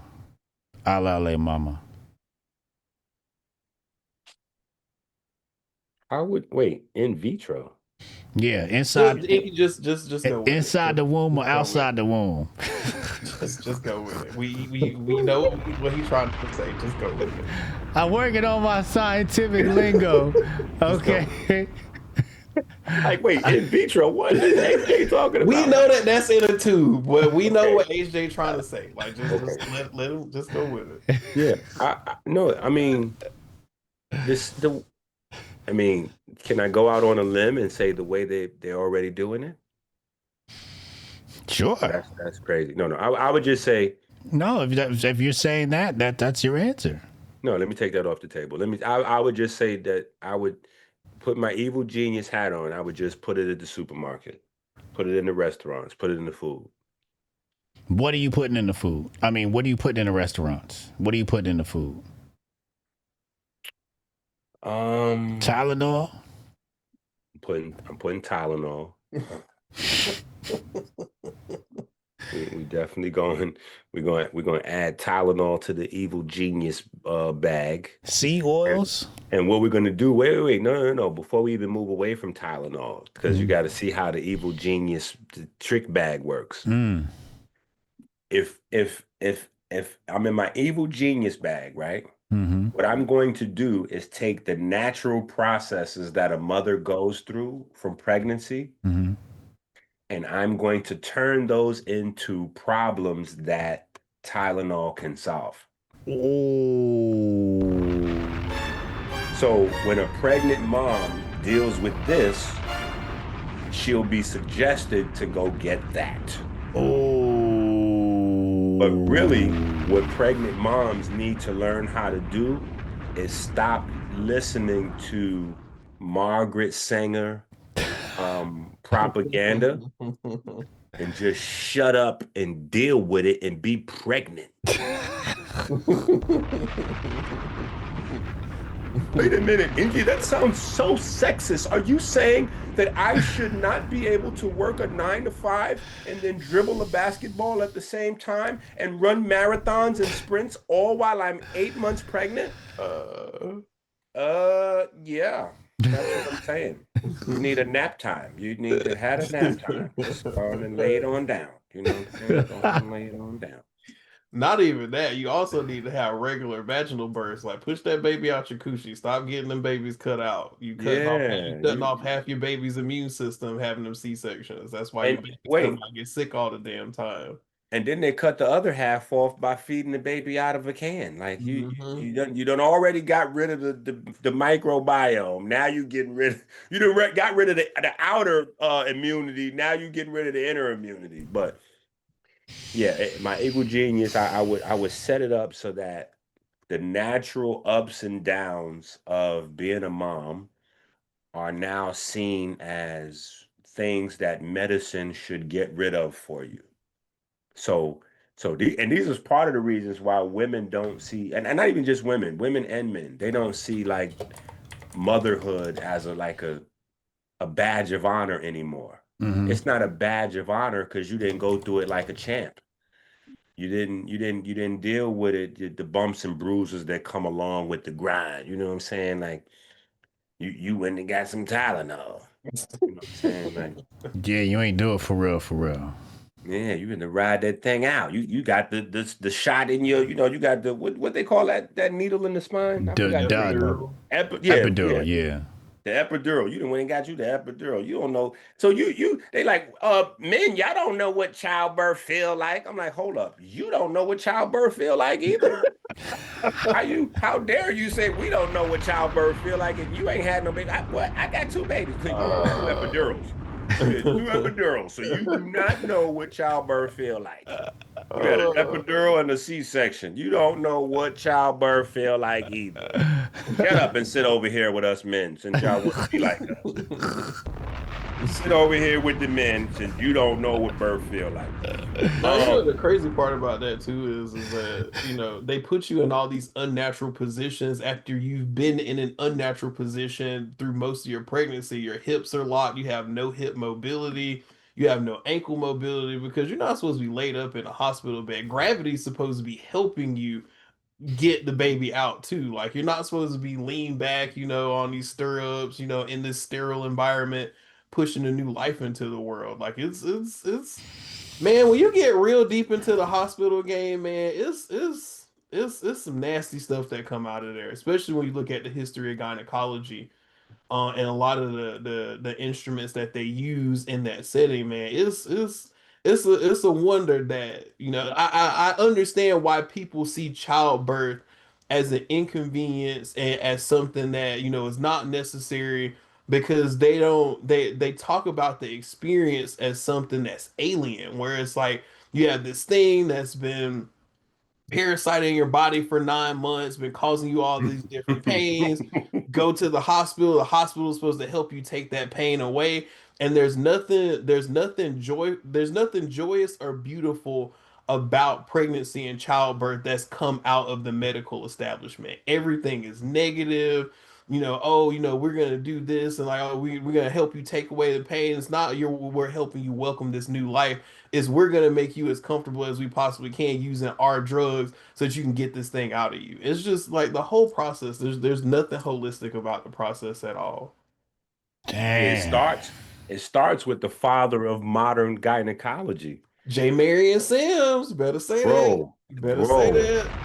Listen, that right there is a secret. Like there is, man, listen, all women. I have a book called The Pocket Book. Literally, The Pocket Book. It's a book on fibroids. And I suggest that all women have that book and all women pass that down to young women. But as a sidebar, unassociated to that book, I would say that all women, especially Black women, should pass down the stories and the discussions of the father of modern gynecology. Because I don't think gynecology even makes sense if women don't know who J. Marion Sims is. Because I don't care what way they explain it, the science of women and the science of vaginas should not be called gynecology. Like, it's gynecology is crazy. Yeah, it should be like and then when you find out chickology or something vajayology, something coochology, you know what I'm saying? Koofy juice, the study of Koofy. You know what I'm saying? But I'm just saying, when you figure out who J. Marion Sims is, and you learn where gynecology came from. So he was a super insane, sadomasochistic racist. He was gay, right? I don't know, because he listen, I could put a lot of things on this jacket out of memory, but not necessarily that. But he was like that singer that we just talking about, David. Yeah. He was like that, but just unleashed. You know what I'm saying? Wow. So he kidnapped a bunch of Black women. And I think first he started doing his operations on Black men. Slave women. No. But before he got to the women, I think he was doing men first.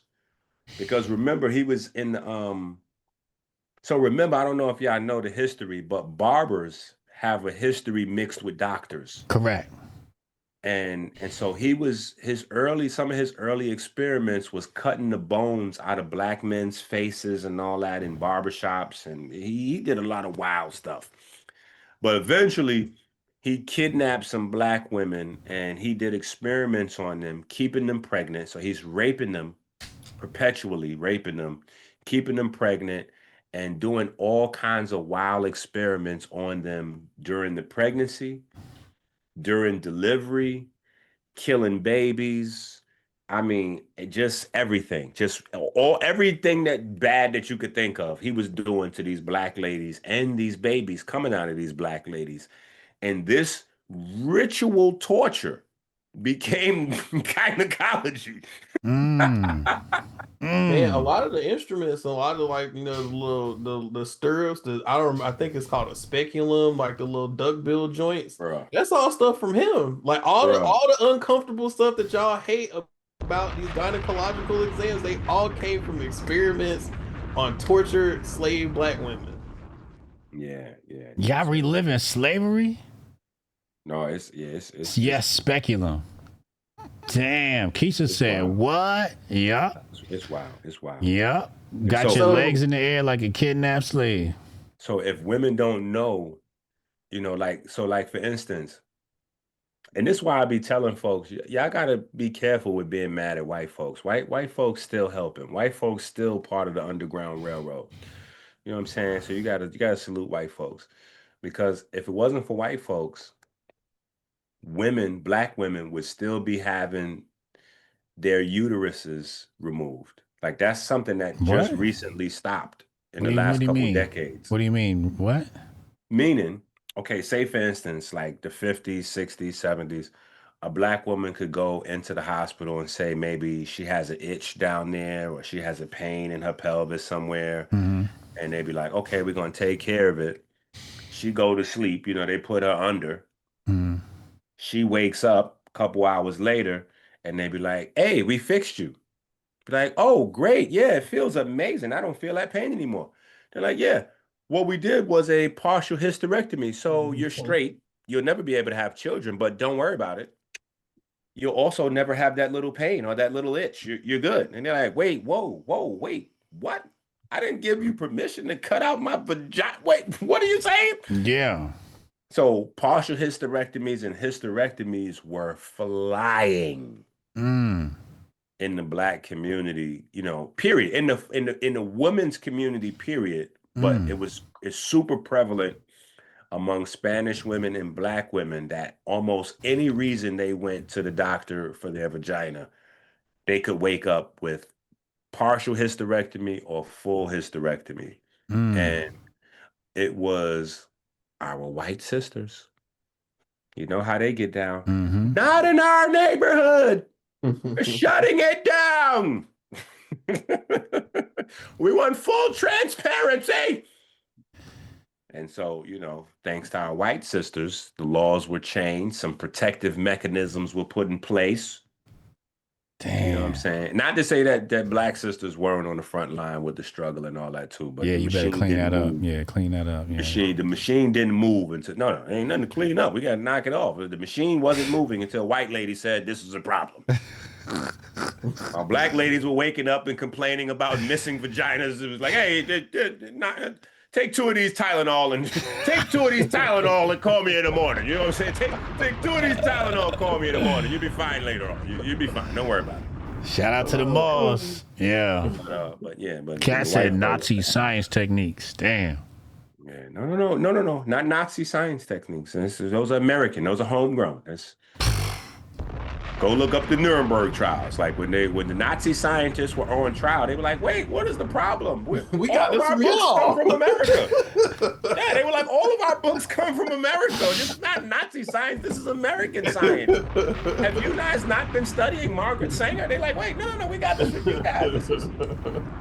Yo, I be saying that to people. They be talking about, like all the anti-Semitism in Germany stuff and all of that. I'm like, yo, Hitler got his shit from America, right? Like we made that whole situation in every way possible. On purpose too. Yeah. Even that whole concept of, they enslaved Blacks with the Bible. I'm like, no, they didn't. They enslaved Blacks with science books. That's what they did. They enslaved Blacks with science books that said that Black people were not full humans.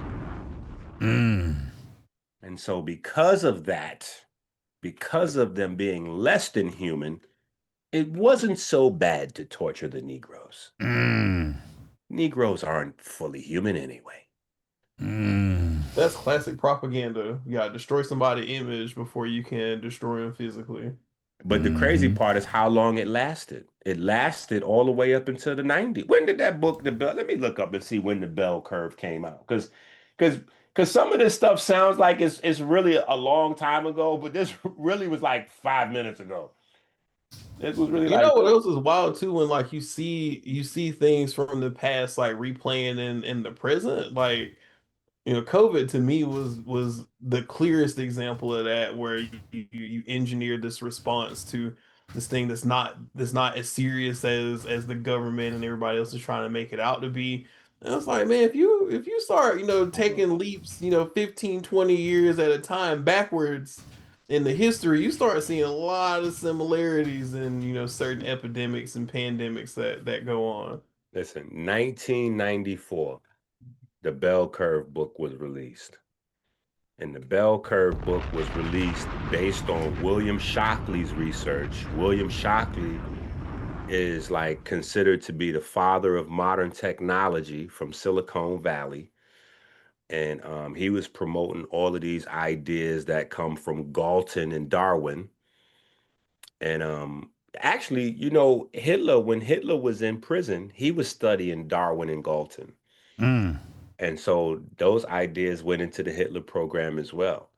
But William Shockley got his stuff from that same neck of the woods, and he was trying to get it put into the school system.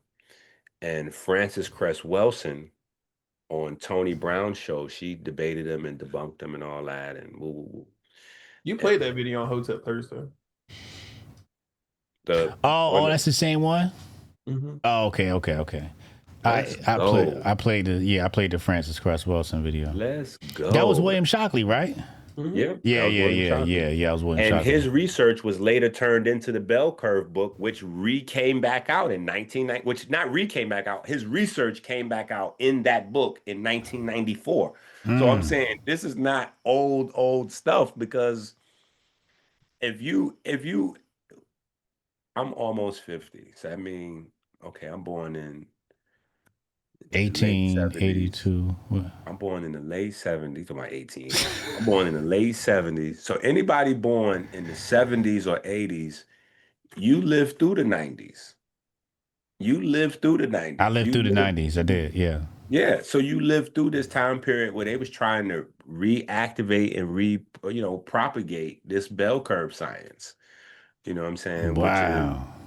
And so the reason why it's even relevant to the conversation is because sterilization was the blueprint from Margaret Sanger that was always being pushed. Mm-hmm. And when that failed, the overt sterilization failed, then the covert sterilization was implemented, which is where you could go into the hospital for a hiccup and wind up with a hysterectomy. Wait, let's back up a second. The bell curve is no bueno? It's not valid? Give me a high five. So the bell curve was based on William Shockley's information and basically says blacks are dumb. How does it say that? That's the curve. Is the blacks are dumber and the whites are smarter.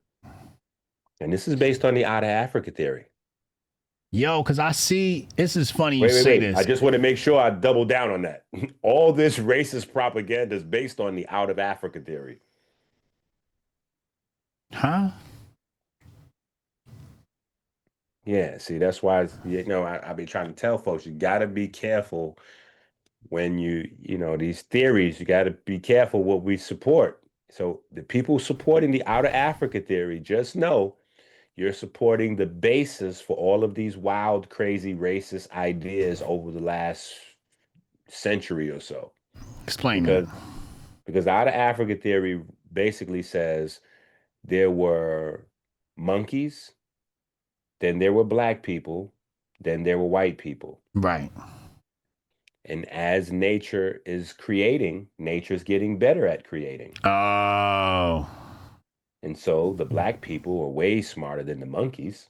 Right. And the white people are way smarter than the blacks. Mm.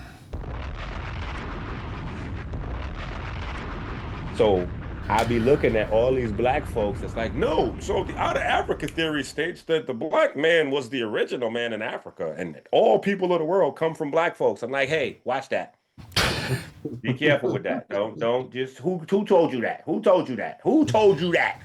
Like, EnQi, are you trying to go against established science? I'm like, duh. Who told you that? I thought you was also going. I'm like, wait. I thought you were also going against established science. What are we doing here? So yeah, you got to watch how that gets sold right there, because folks that don't study or don't read, they'll hear just one part of it that makes them feel good, and then they got you hook, line, and sinker. Like, no, science says that the black man was first. Yeah, I'm like, you better read the whole thing there. The devil's in the details. I need you to read that whole program before you start running out there telling our children about that, because that's the same thing that Hitler's saying. That's the same thing that William Shockley said. That's what they're saying. So are you sure you want to be saying what they're saying? Because if you saying what they're saying, you do know you supporting those saying. Well, hold on, EnQi. So then what are you saying? I'm saying that God made everybody. How about that? I'm going with intelligent design. Because if choice A is that program, and then choice B is intelligent design or anything else, I'm just going with the other choice. Whatever's the other choice. Sirius said EnQi still on Jabari and Aunt Case.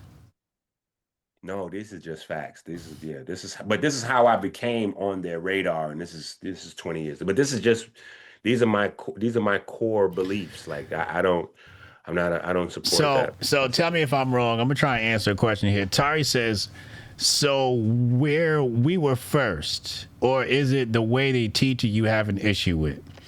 So I'm gonna try and tackle this one. Okay, white people don't come from African people. White people are white people. Netchers are netchers. Any questions?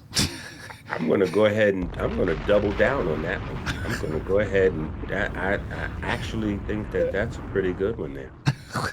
Thank you. Hotep, you're a genius. HotepJesus.com. I think we're obsessed with needing to be the parents of white folks. Yes. Yeah. I think we're obsessed with it. I think that slavery, I think that we got our asses whooped. And so we need a W. Like we need to feel like we got our get back. Like, you know what I'm saying? We need our lick back. You know what I'm saying? So I think because we can't get our lick back, you know what I'm saying? Or at least like how people would want, like that kind of fits in that hole that we have somewhere. Like, yeah, but we came first though. We they mamas and daddies. I'm like, I don't know about that. As an actual father, I don't know if I want to claim bad wild kids. Like, why do you want to claim wild kids? Like, are you sure? Are you sure you're the father? Like, do we need to go to Maury Povich with this? Like, are you sure you're the father? Like, I am not the father. You are not the father. You know what I'm saying? The test says. Kat said, can you tell me about Rh negative blood? Well, here's what I say about Rh negative blood. Uh-oh. No, it's not uh-oh. This is all Google demon verifiable. Rh blood is based on having some proteins from rhesus monkeys. Mm-hmm. And so that's it. That's all I'm going to say. Tanei, you want to finish that up? Well, Tanei has the official authorized version. You know what I'm saying? But there's a lot of other versions besides the official version. But I'm just going to say that, you know, there's some rhesus monkey stuff that some folks have. They're positive for it. Some folks have it. And some folks don't.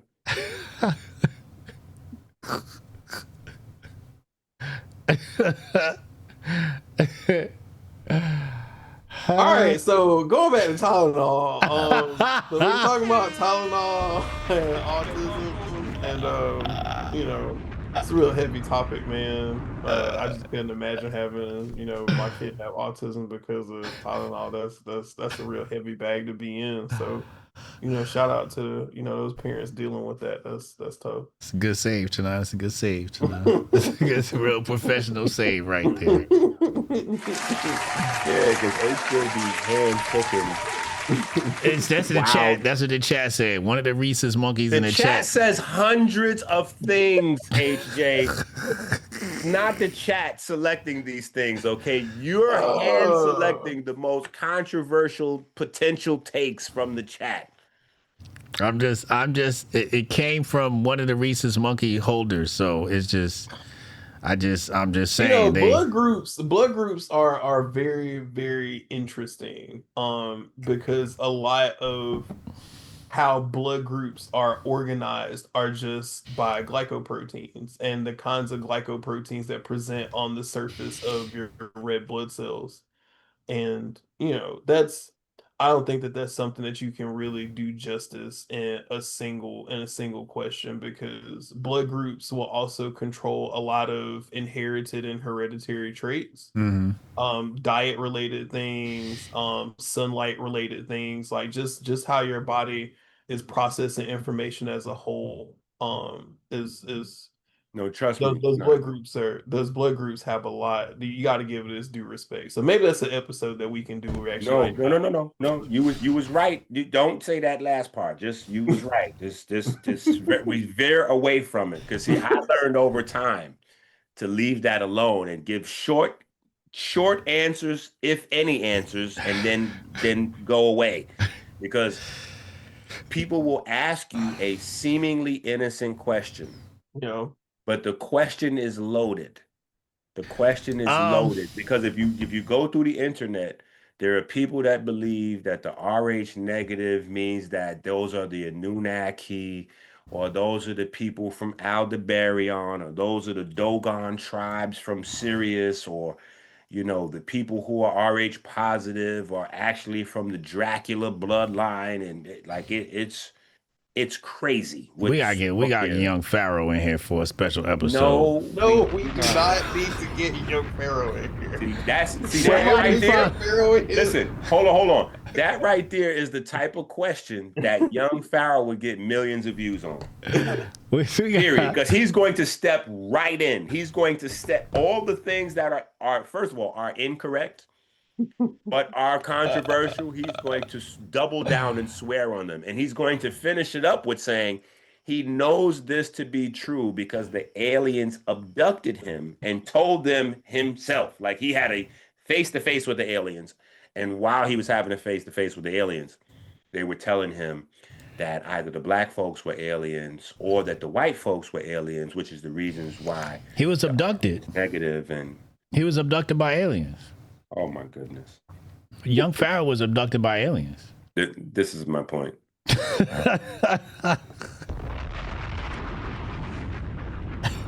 You ain't know that?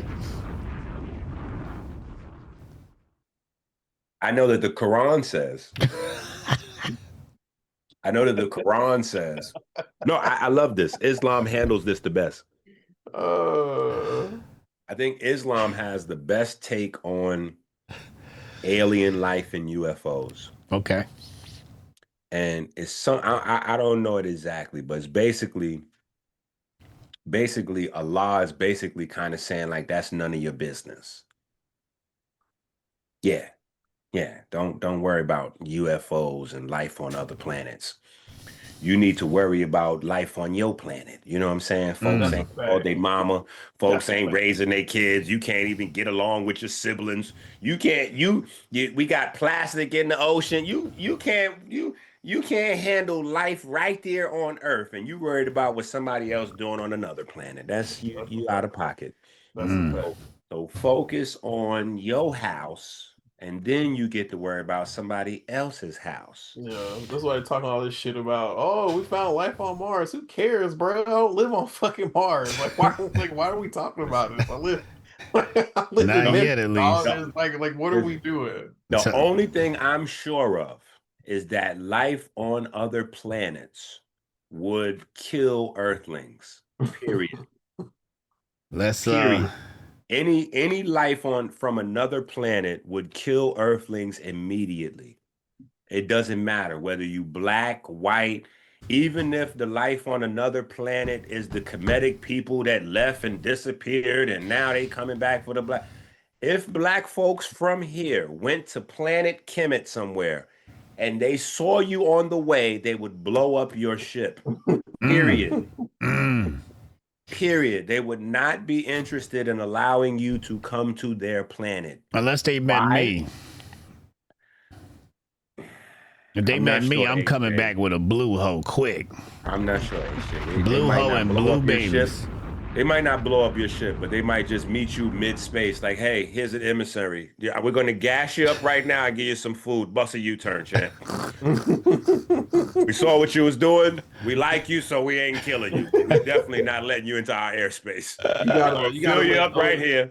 Yeah, we're going to gas up your ship, drop you off a few sandwiches and all that. Bust a U-turn, Chad. Matter of fact, here's a couple of books. Go make $1 billion when you get down there. We're going to give you some advanced info, but you ain't coming here. You got to let put up some pogs and sacrifice so we can go ahead and get them secrets. Listen, they might pass them off. They might be like, hey, no, we love what you did down there, but here's the secrets going back down there. You can't come here. Y'all have not proven to be able to take care of y'all country. Y'all don't even appreciate all the gifts that y'all have. Y'all are not coming here to pee in the nope. Y'all are earthlings would be the equivalent of people that live in the projects coming to the suburbs. No, that's a fact. That's a fact. Yeah, you peeing in the elevator, having sex, and shitting in the staircase. Like, no, you can't come out to my neighborhood. No. You know, you say that, and it just made me think about Earth being real similar to Atlanta, because like MARTA doesn't take you anywhere, and like it's on purpose. It's literally on fucking purpose, because everybody in the suburbs don't want nobody from the inner city coming out there, so they make it so that MARTA doesn't fucking go to. Yeah. And I'm only saying, only laughing as a MARTA don't go to the suburbs. No, MARTA, listen, no, they repeatedly rejected that shit. No. Wait. Not only does MARTA not go to the suburbs, but MARTA doesn't even go where MARTA's supposed to go. Listen, it take you 6 hours to get across the street waiting for MARTA. MARTA is designed for you not to want to use it. That's a fact. MARTA is designed. Now, I'm telling you, as somebody who lived in Atlanta with no car, no money, so I'm on public transportation, and I'm like, oh, this is why unemployment is so high. If you don't have any money, you can't get a job in Atlanta. That's a wrap, because you do not have the ability to get back and forth to work on time. That's not going to happen. If you got to be at your job at 9 o'clock, you got to leave your house at 5:30 to get there by MARTA. Period. I've been on MARTA once.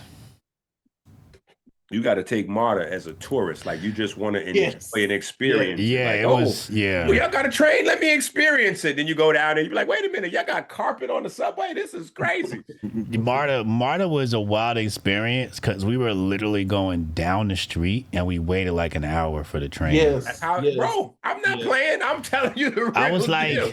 When we got there, I was like, y'all know we could have walked here. Yeah. Like we would have been here an hour ago. We was going to check out this vegan spot. I was like, we would have been here like an hour ago if we did just walk. Like, yeah. That was like the little suburb areas. They repeatedly vote against resolutions to expand MARTA rail. They don't want them Negroes coming out to the suburbs. Damn. All right, let's throw a grenade in this conversation. Healing yourself with your mind. Healing yourself with your mind. Jedi mind tricks. You know what I'm saying? Illuminati mind tricks. Healing the body with the mind. Let's go there with it. I mean, somewhere it say that mind is all, right? I'm going to say I'm against. So we got for and we got against. We got ourselves a debate, ladies and gentlemen. No, I am nay. I am just nay. And every time the mic comes back around to me, I'll just say no. You can't do that. That's not what the people signed up for. No, I have to be responsible. There is no part of this conversation where you can be responsible and say that people can heal themselves with their mind. Yes, you can. No, you can't. Because you got chakra people watching this channel. You got them chakra folks watching. So they waiting. And there's some folks that's recording like, oh, he asked him. Okay, now we're going to see what EnQi say right now. We got him. EnQi believes that medicine is no good because you can heal yourself with your mind. If you get cancer, don't do anything. Just think it out of you. Just outthink cancer. New book from EnQi coming out next week. Outthink cancer. Oh, man. So now we can absolutely outthink cancer, right? Surely? No, you're not outthinking no cancer. That's not going to happen. That's not a real thing, man. Okay. Like, so when we talk about like the mind-body connection, it's more about really having a firm connection between your central nervous system and all the processes that are possible in your body. Now healing is kind of a loaded word, right?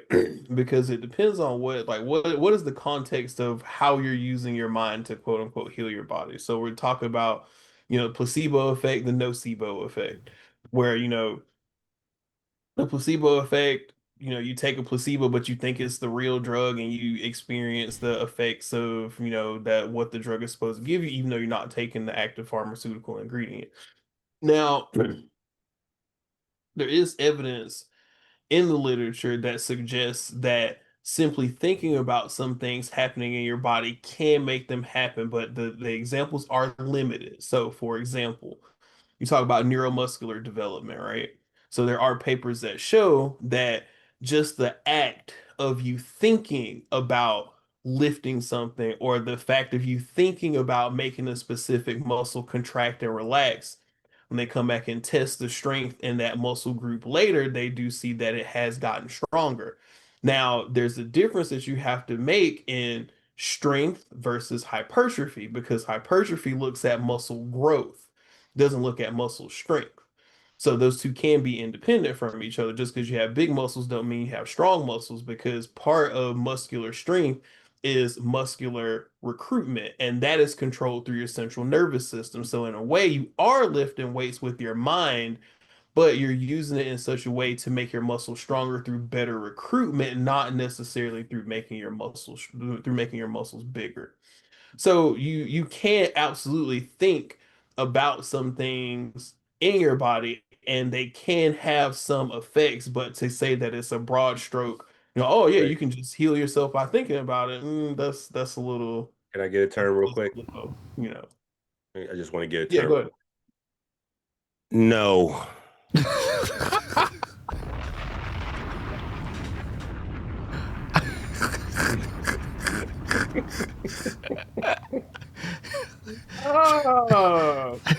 So EnQi knows, like we've discussed this paper in private. No, so we didn't, sir. We didn't. Hello. Yes, we did. Sir, hello.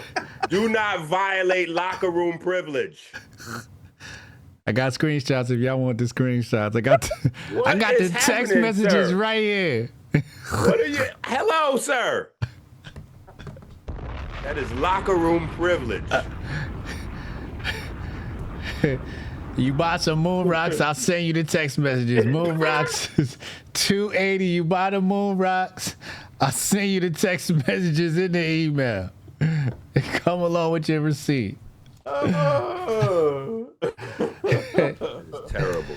So you saying if I think I'm ready to lift some weights, it'll increase my muscle recruitment of better performance in the gym? People are canceling gym memberships right now. There are people right now saying, I knew I didn't have to go to the gym. I'm not going to the gym no more. Instead, I'm just going to think my six-pack in. I'm going to just keep on thinking about this six-pack, and it's just going to come in. And I'm going to think about this six-pack as I'm knocking off these Krispy Kreme right here. That's what I'm going to do. Keisha, you can think your way to some new titties. Hotep, you're a genius. HotepJesus.com. Okay. Listen, I want you to see what I told you in real time tonight. Do you see just how crazy this can get in real time? That now we're getting new breasts. Now we are thinking ourselves into new breasts. Do you see how quick this can get crazy? But you got to add the walnuts, the push-ups, but you got to think it to it. You got to think it to achieve. Why do you need to add the push-ups, sir? You can just think about the push-ups as well. Well, it helps the placebo. It helps it. It makes it more believable. It's no longer placebo if you work for it. That's not quite true. That is definitely. It's placebo assistance. It's placebo. That is chockrology. Listen, that is chockrology right there. That is chockrology. We have to watch for chockrology wherever it pops up, sir. EnQi is against this science. We not listening to him. Tanei, will you please teach these people about the mind over matter science? Look, I appreciate the concern that EnQi has for this conversation, because people can go off and say some real crazy stuff. Like, you're not thinking your way out of cancer, man. Like, that's not gonna happen, because you created the conditions for this to thrive, right? And that's just like, there are some people out there that will legitimately believe that, you walk up to a buzz saw. I'm going to think that if I put my hand on this saw is not going to cut my hand off. I'm not going to have to go to the hospital. No, you are going directly to the hospital if you put your hand in that saw. There's no amount of thinking that's going to get you out of that. There are certain things that happen in life that you cannot think your way out of. You have to put some kind of action behind it for said thing to happen or not happen. With that being said, there are definitely parts of the brain and the central nervous system that, because we don't exercise them, and remember, thinking is exercise for the brain, because we don't exercise them, they atrophy. But in thinking about those things again, you start to get better recruitment. You start to train your brain again to reconnect with those parts that may have atrophied over time. So that's more what I'm speaking to versus, oh, if I think I don't have cancer no more, I'm not gonna have it. No, that's not true. They're gonna do a biopsy. You're still gonna have cancer. Like that's not gonna be true. But EnQi said we got neurons all over the body. We got heart neurons. The heart got the most neurons. Hold on, listen. Let me tell you this story. It's a lot of thinking and memory and storage and light in them neurons. Let me tell you this story, because and melanin concentrating hormones and mTOR and no, sir. Listen. Electron change transport. No, listen. Let me tell you how this went crazy. This is how this went crazy. Because the NFR2 system. No, listen, I had experienced the Scammy Davis Jr. routine from Bobby Hemmett firsthand. You gonna stop slandering Bobby like Bobby like this? No. Listen. This is firsthand. So it was like a gift and a curse. It all happened very fast. So I it was hard for me to process it, right? So this is early on in my conscious speaking career, right? My mentors were Mfudishi and Brother Azariah and Booker T. Coleman, Brother Kaba, right? And so they had, Mfudishi had with his wife, just when he was married, him and his wife had a dojo on 125th. And when they weren't doing like the Kung Fu and all that, they were doing conscious, lectures and classes and woo. So they recruited me as a young teacher, the next generation. And so, I'm doing my classes in there, but it's a small space, so it don't even hold that many people. Even if it's packed, it's not that many people. So I hadn't really had a big speaking, And so fast forward, they bring in Bobby Hemmett into town. You know what I'm saying? And so they like, yo, this is how we gonna get you, get your name out there. We're gonna let you open up for Bobby. So I opened up for Bobby Hemmett. You know what I'm saying? So I'm that's like a young rapper get a chance to open up for Drake. Like you lit. You like, that's big shit. Yeah. I opened up for Bobby. This is crazy. And Bobby was ritually late. So Bobby so I'm up there wrecking for like an hour. I'm going crazy up there. They like, yeah, what's your name, brother? You got some material we want to. So I'm lit. I just opened up for Bobby and killed it. I bodied it.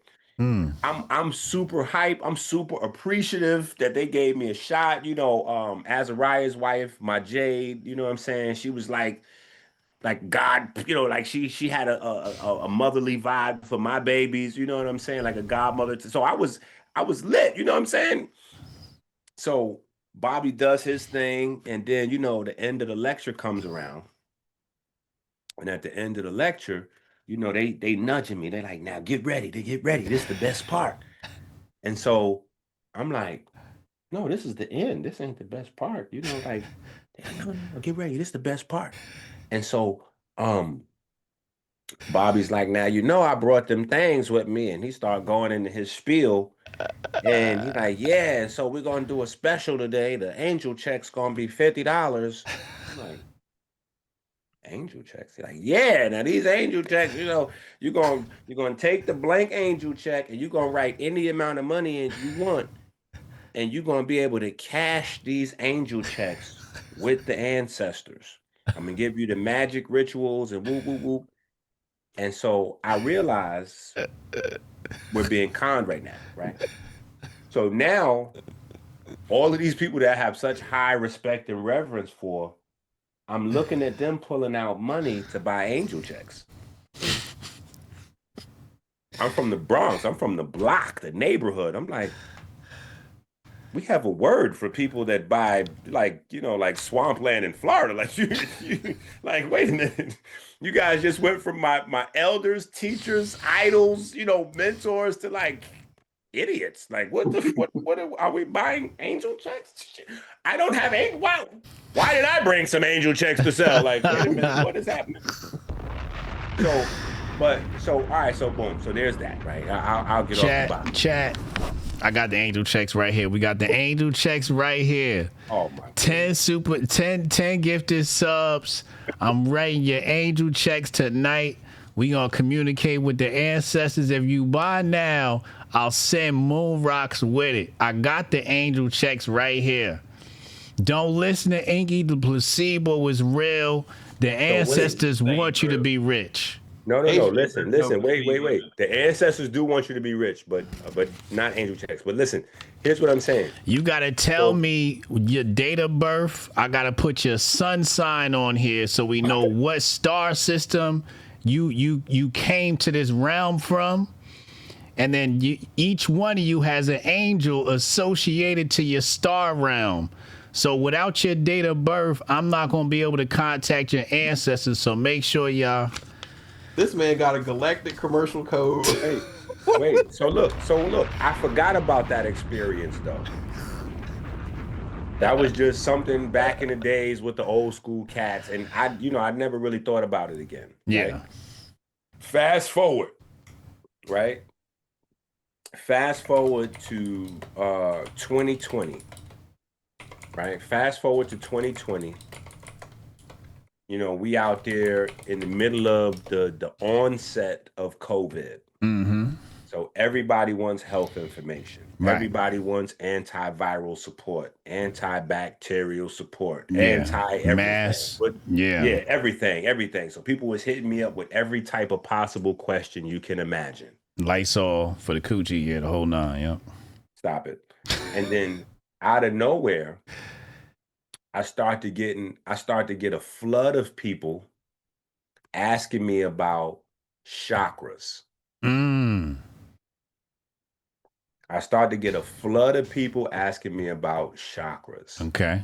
And so I'm laughing it off as ridiculous because people know like I'm the anti-chakra, So I'm thinking they trolling, like, oh, okay, people trolling, you know what I'm saying? Yeah.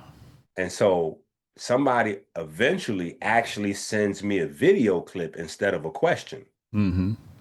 And the video clip is Brother Rich and Brother Panic.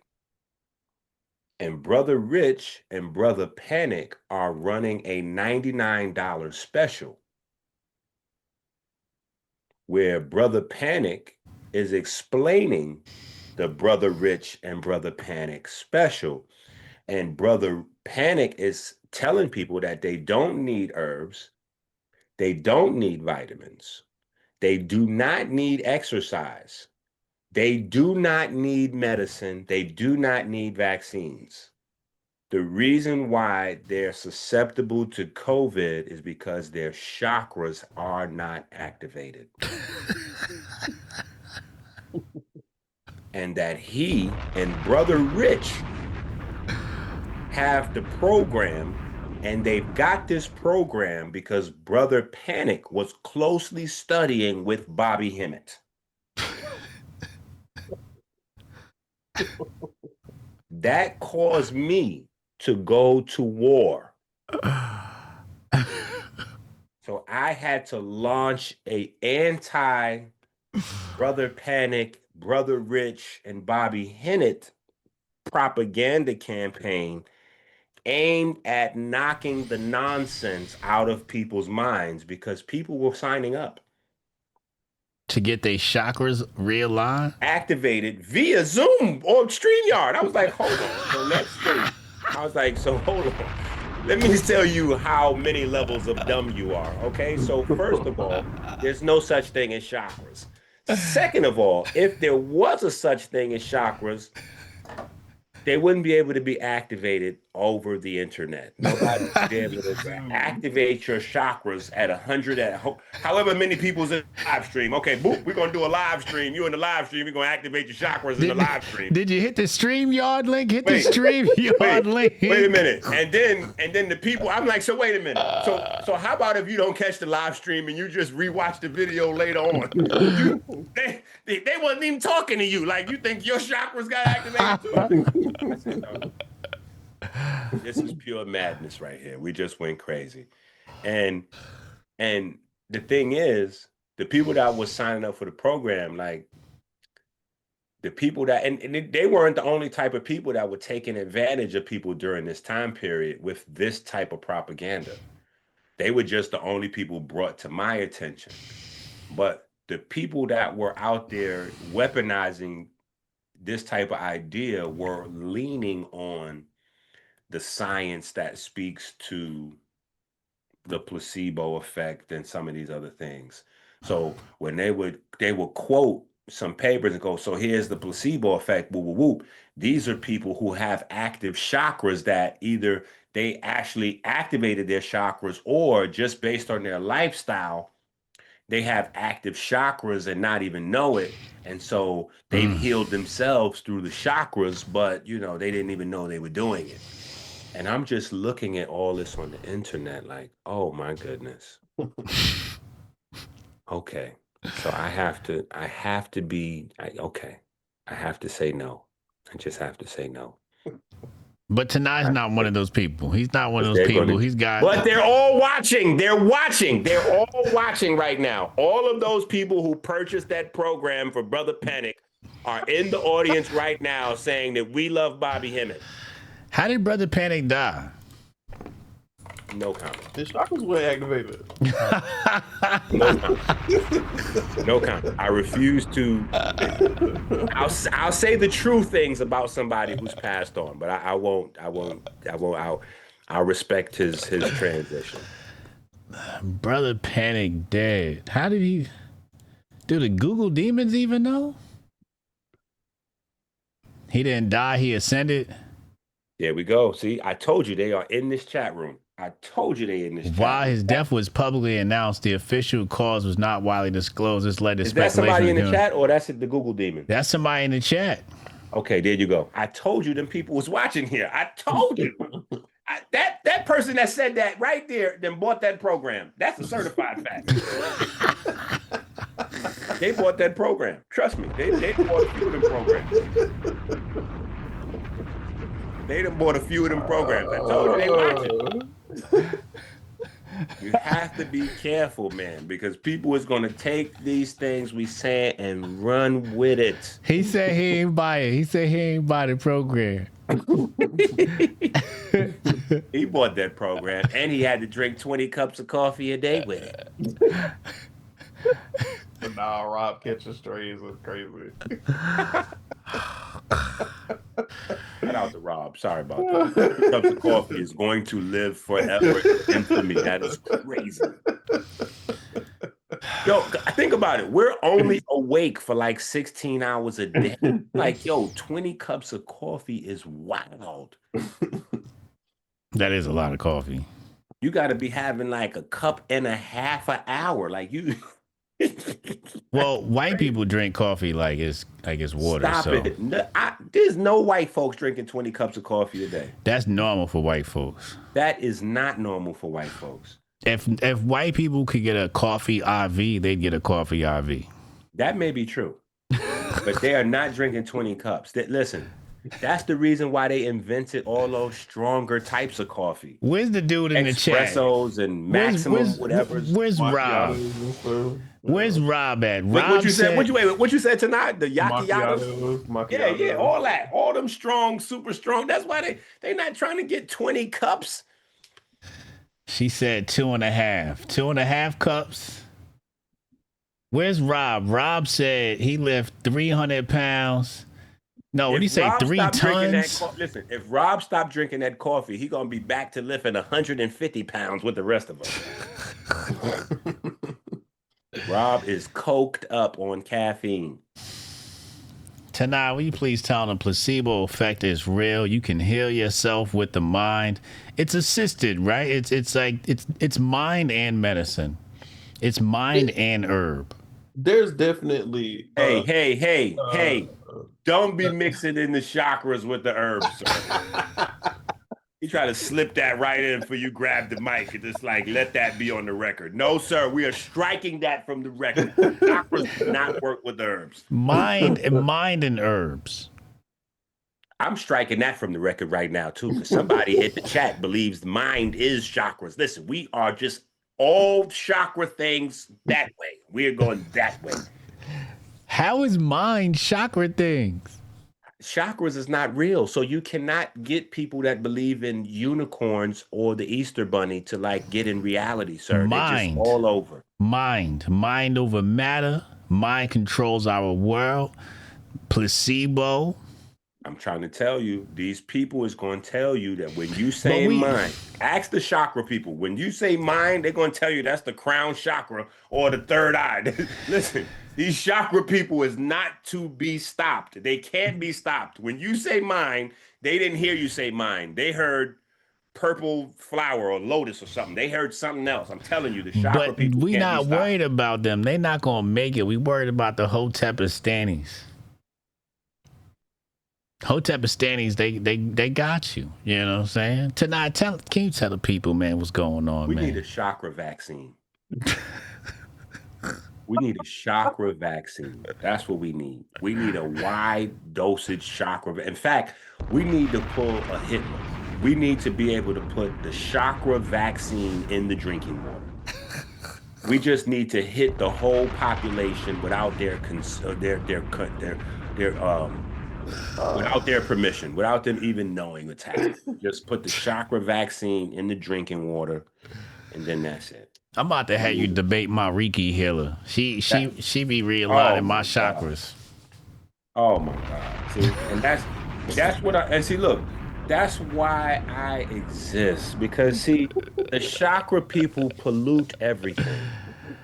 Reiki is a serious, ancient thing. That's a real serious thing.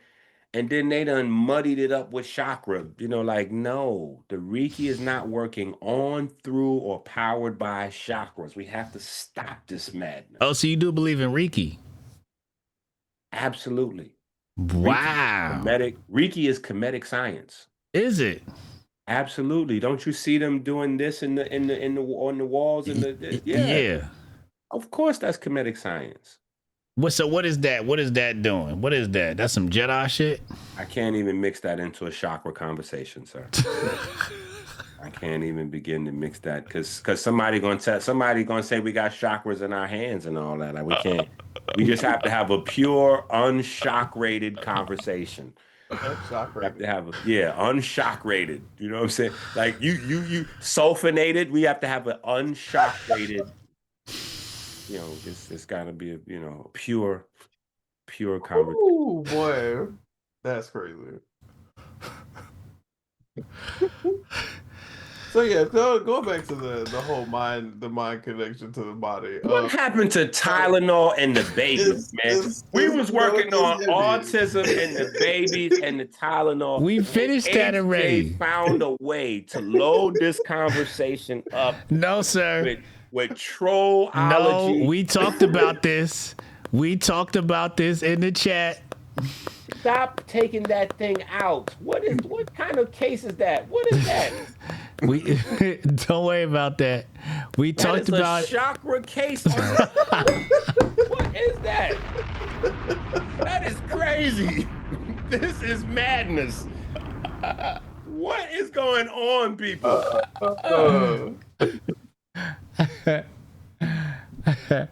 I would just like to preface this by saying that you cannot think your way out of cancer, diabetes, high blood pressure, any malady that your body is currently going through. You cannot think your way out of it. You need some kind of medical intervention before your body is going to do what it's going to do and get you up out of here. So if you don't want your body to get you up out of here, then you need to be doing what you need to do to support it. So yes, that part. Now let's get to the spooky action at a distance. No, sir. Quantum entanglement. Albert Einstein. Everything is muddied after chakras, bro. We can't do it, man. You the one that brought up the chakras. Okay, well, let's talk Tylenol and autism. We already did that. What about RFK? Fuck RFK, man. We ain't talking about. We not talking about auto tune right now. That's crazy. You didn't call him auto tune. It's like sad auto tune. It's like about to cry every time we get ready to talk. That's wow. Auto tune is wow. I just want to say that for the auto tune is worse than being called Dame Dash at this point. Like that's crazy. That's wild right now. So you talk about quantum entanglement, right? And you talk about, you know, like these things intertwining. I think part of the interesting thing in that conversation is talking about what the role your CNS plays in it. And thinking about our reality as a whole, where a lot of scientists and doctors think that our brains are filtering out so much information in our environment, right? Okay. Where we're only seeing maybe 20 to 30% of what's actually in the environment. Mm-hmm. And so part of this quantum entanglement is training your brain in such a way where you start to control what is actually being filtered. And this is kind of going along with like the reticular activating system. So your reticular activating system is talking about your dopaminergic system, serotonin, all of your major neurotransmitters, acetylcholine, and thinking about your parasympathetic nervous system, your sympathetic nervous system. So controlling, you know, sleep, controlling arousal, controlling, you know, fight or flight response, but also controlling how your mind perceives the information around you, right? So if again we think about life being like the Matrix, the series of binary codes and the things that we can and can't see. And so what I like to think about is thinking about things in different dimensions, right? And what we're limited to seeing. So Mario, for a really long time, whenever you played Mario was 2D. Right. But there came a time when, you know, 64 came out, Mario became 3D. Right. Mario's always been 3D though. It's us that have gained a new dimension, have unlocked a new dimension, but Mario was always 3D. We were only able to see the 2D aspect. So what are the parts of reality that we're missing because we don't have access to that other dimension? Hey, I'm gonna say that was a smooth analogy, but it was very shock-relicious. It was shock-relicious. It was a little sprinkled with, you know, it was a little laced. It was okay. No, so okay. So if you're looking at just saying, when you said Mario was always in 3D, but Mario was always in 3D. It was a little shock-relicious. That's all. Was he not always 3D though? We're just not able to see it. Listen, I'm not going to debate. I'm gonna just say it was a little. I think you know, crown chakra. It was a little, you know, that's all I'm saying. It was a little mushroom-induced crown chakra behavior just now. So you can actually go test this. You can go look at a building. Like if you go outside and you look at a building that's in 3 dimensions, right? But you can only see what's in front of you. You can only perceive the 2D aspect of it. But when you walk to the side, there's a whole new dimension that's been unlocked because now you can see that there's more dimensions that were not available to you when you're looking head on. So it's all about what the mind can perceive within context of what you're looking at and what you're experiencing. And so I think when you talk about, you know, like that mind-body connection, you're really just accessing parts of your brain that have just been atrophied. Like you don't use them, and you don't use the filtering mechanism to filter certain things out of your reality actively. A lot of it is passive, but what if you do start to control it actively? What if you do find ways to start controlling it actively? Right. Then you can engineer, you know, certain things for you to be able to filter it out. It's like, hey, like he was saying earlier, we got to stop glorifying stuff in the community that is complete degeneracy. So if you now start to train your brain to filter out all that stuff, it doesn't exist in your reality. It may exist in somebody else's reality, but because you don't give any attention to it, you've trained your brain to not give any attention to it. It's like you're living a different life in the same space. That's why, like, you can see a lot of people. That's what's so interesting about human life to begin with for me, is that you can have 5 different people in the same exact space at the same exact time, and they're all living different lives. And you can ask all of them the same question, and they may give you a different answer based on the context of their life, but you're all in the same place. Perspective. And it's all predicated on how we experience life and what our filters are for how we look at life and how we filter information and how that feeds down into the decisions that we make. Tari tomorrow, this is why a bunch of niggas calling me a coon. No, you just a coon, nigga. Don't try to throw yourself in this conversation like that, Tari. You stop it right now. I do like to remind y'all. Who's Tari? Matarai. He's from Ohio, another dimension in Ohio that we can't perceive. The checks are available. Wait, what? The angel checks are available. 10 gifted subs. You know what I'm saying? Don't forget to send me your date of birth so I can contact the star realm you come from. He's from a dimension in Ohio that we can't perceive. Yeah. But that dimension is connected via the chat room. He can access our dimension. For some reason, we can't get to where he at. He got dial-up internet too, so I don't even know what's going on over there. All right, don't let him violate you like that. Don't let him violate you. Remote Diamond DJ says remote viewing is real. That's in them CIA documents. I am going to continue my stance. I am not discussing remote viewing at this moment. That's from Kemet though. Because see, what happens is remote viewing then gets mixed in with the chakras. But it's Kemetic. No comment. It's Kemetic. That's the third eye. No comment. I just want to say, for the record, the third eye is not even like a thing. Sirius said he only perceives women with activated throat chakras. Shout out to him. Now, I have seen some things in my life that make me believe that might have some validity to it. I've seen and experienced some things in my life that make me believe that could possibly be the only true thing that exists from the realm of the chakras. There's some very incredibly talented sisters out there that have superhuman powers. Shout out to the throat chakra sisters.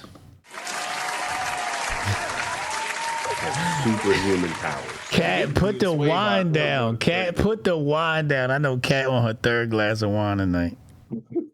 It is late. Now, if Cat, first of all, if her name is Cat, and she's on her 3rd glass of wine, I just want to ask you a question. Do you believe that she has a rose in arm's reach?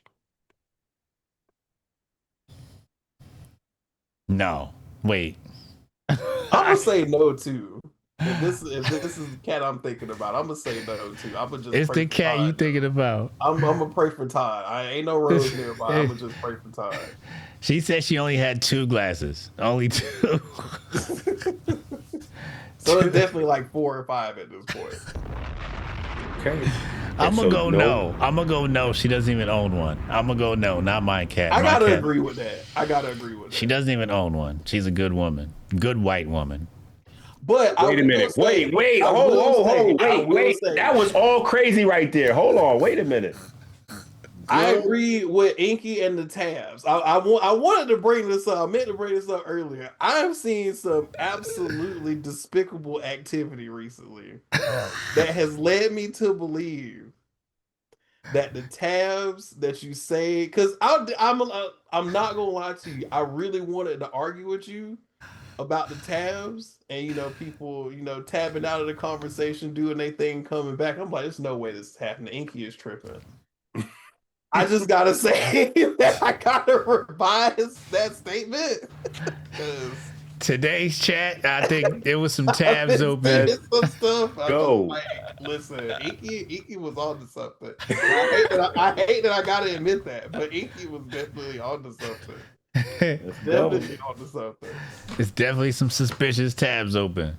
Listen, and I'm saying, how many cups of wine? You listen. She got 2 glasses in. She doesn't know what a rose is. Thank God, she doesn't know what a rose is. She says she doesn't know. Yeah. So that means she may have something. She may have something now, though. This rose is the That's she doesn't have anything. Yeah. She's got a beautiful marriage. She's a nice lady. Right. She's a nice lady. Got a beautiful marriage. All right. She's got grown children. Yeah. Married folks buy more sex toys than single folks. How do you know this? How do you know this? Well, I'm asking a Google Demas.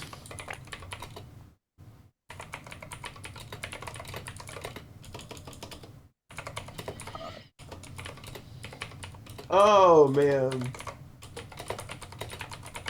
Let's see what the Google Demon said. Let me find out how freaky. That does make sense, though. That makes sense. Data from all adult retailers and market research suggests that married couples are a significant part of the sex toy market, sometimes surpassing singles in spending and purchasing frequently. Honestly, though, you think about it, that does make sense, because when you're married to somebody, you're a lot more comfortable with them, or even if you've been in a long-term relationship, you're a lot more comfortable with them. So, and a lot of people try to do that stuff to. Nah, that's not it, brother. Okay, so what is it? So enlighten me, because I gotta give you a props on the tabs. Just enlighten me. What's the science? Married people have more boring sex lives. So they need something to spice it up. Yeah, I just said they were trying to spice up the bedroom. Yeah. Right, but you was putting it in a nice way. You know what I'm saying? Like, no, they bored with having sex with the same person every day. And then most people, they let their body go after they get married. You married the 200-pound version, but now that they know you can't leave them, they done turned into 260-pound version. You know what I'm saying? So they got to get some fake out a little bit up in there. They got to get a few little things. You know what I'm saying? So that's what's happening with the married folks. Single folks just have sex with new people all the time. There you go. they just go pick up new partners. You know what I'm saying? Married folks cannot pick up new partners. You know what I'm saying? They go into jail. I'm trying to pick me up a new partner. Go into jail. Damn, is that lightning or is that thunder or footsteps? Both. That is the sign that somebody's going to jail. That's what that means. So, yeah, oh, Lord. That's the thing, man. The married folks is in there. Damn. Yeah, I spent some good quality time studying tantric science. We see. You seem to know a lot about it. Yeah. You know about the tabs that's open and not open, and I know that there's a high amount of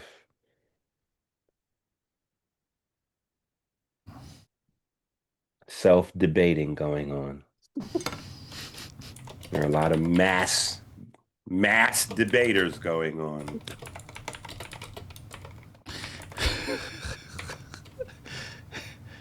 Ladies and gentlemen, the demons have taken over. The gremlins have taken over. It's time for us to go to bed. It's past our bedtime. It's definitely past my bedtime. Today was super long. I had class today and had this benefit tonight for my fellowship program. I got a seminar I got to do in the morning. It's been a week already. What kind of seminar? Just talking about my research. Fire. Stuff that we're doing in our lab. How to grow double D titties. Let's go. No, that's your research, sir. That is not Tanei's research, sir. I'm gonna win a Nobel Peace Prize too when I show how. Watch. Nobel. No, you're gonna go to jail. Oh, you know what I wanted to talk about? Oh, here this nigga go. What is it? We saving it for next week. What is it? No. Put that picture on the screen. What picture? In the chat. It's in the chat. Our text message chat? Yeah. The ones I'm not allowed to share chat? Hello, sir. Just put the picture from the lady on there. It's Thursday at 3:43 p.m. This? That one, but it's not. There you go. That picture. That is the director of health advocacy at Ball State University. Ball State. Yeah. And so the big make sure the people could see that picture, HJ, like, because I'm not sure they could see it. They saw it. Did they see it? Yeah. No, because it went on me because I was talking. I don't think they seen it. They seen it. Chat one in the chat. If y'all seen the lady on the screen, they seen the lady. Okay, now that lady was the director of health advocacy at Ball State University, and she became what kind of health? Mental health? Listen, come on now. She became popular on the internet because she got fired because she had said something about Charlie Kirk, and his whole program. Oh. And so I was asked my opinion about her getting fired from the university over the Charlie Kirk comments that she made. Yeah. And I said that everybody that fired her about the Charlie Kirk comments, right? Mm-hmm. They should also be fired. Because she should have been fired. She should have been fired. She should have never been hired. How did she get to be the director of health advocacy anywhere? She hasn't followed any health programs. Not one of them. No health program has she followed. She probably got a fire throat chakra though. No comment, sir. I know her throat chakra popping. She could put that whole chicken thigh in her mouth. One bite. That has been another wonderful episode of KeMedicine. Come on tonight. Get us out of here. Hey, it was EnQi as always. It was a pleasure, man. HJ as always, it was a pleasure.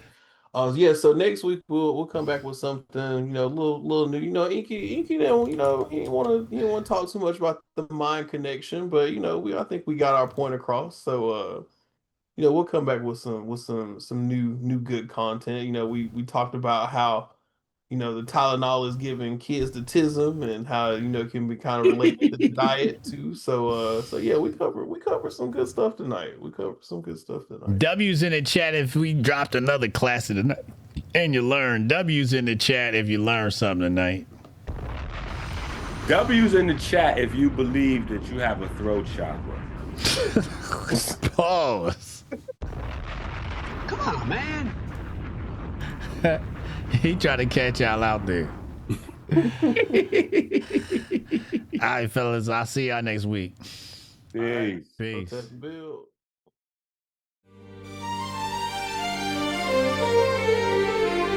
Rolling through the sand like a thought in disguise. The scarab spins truth where the cosmos collide.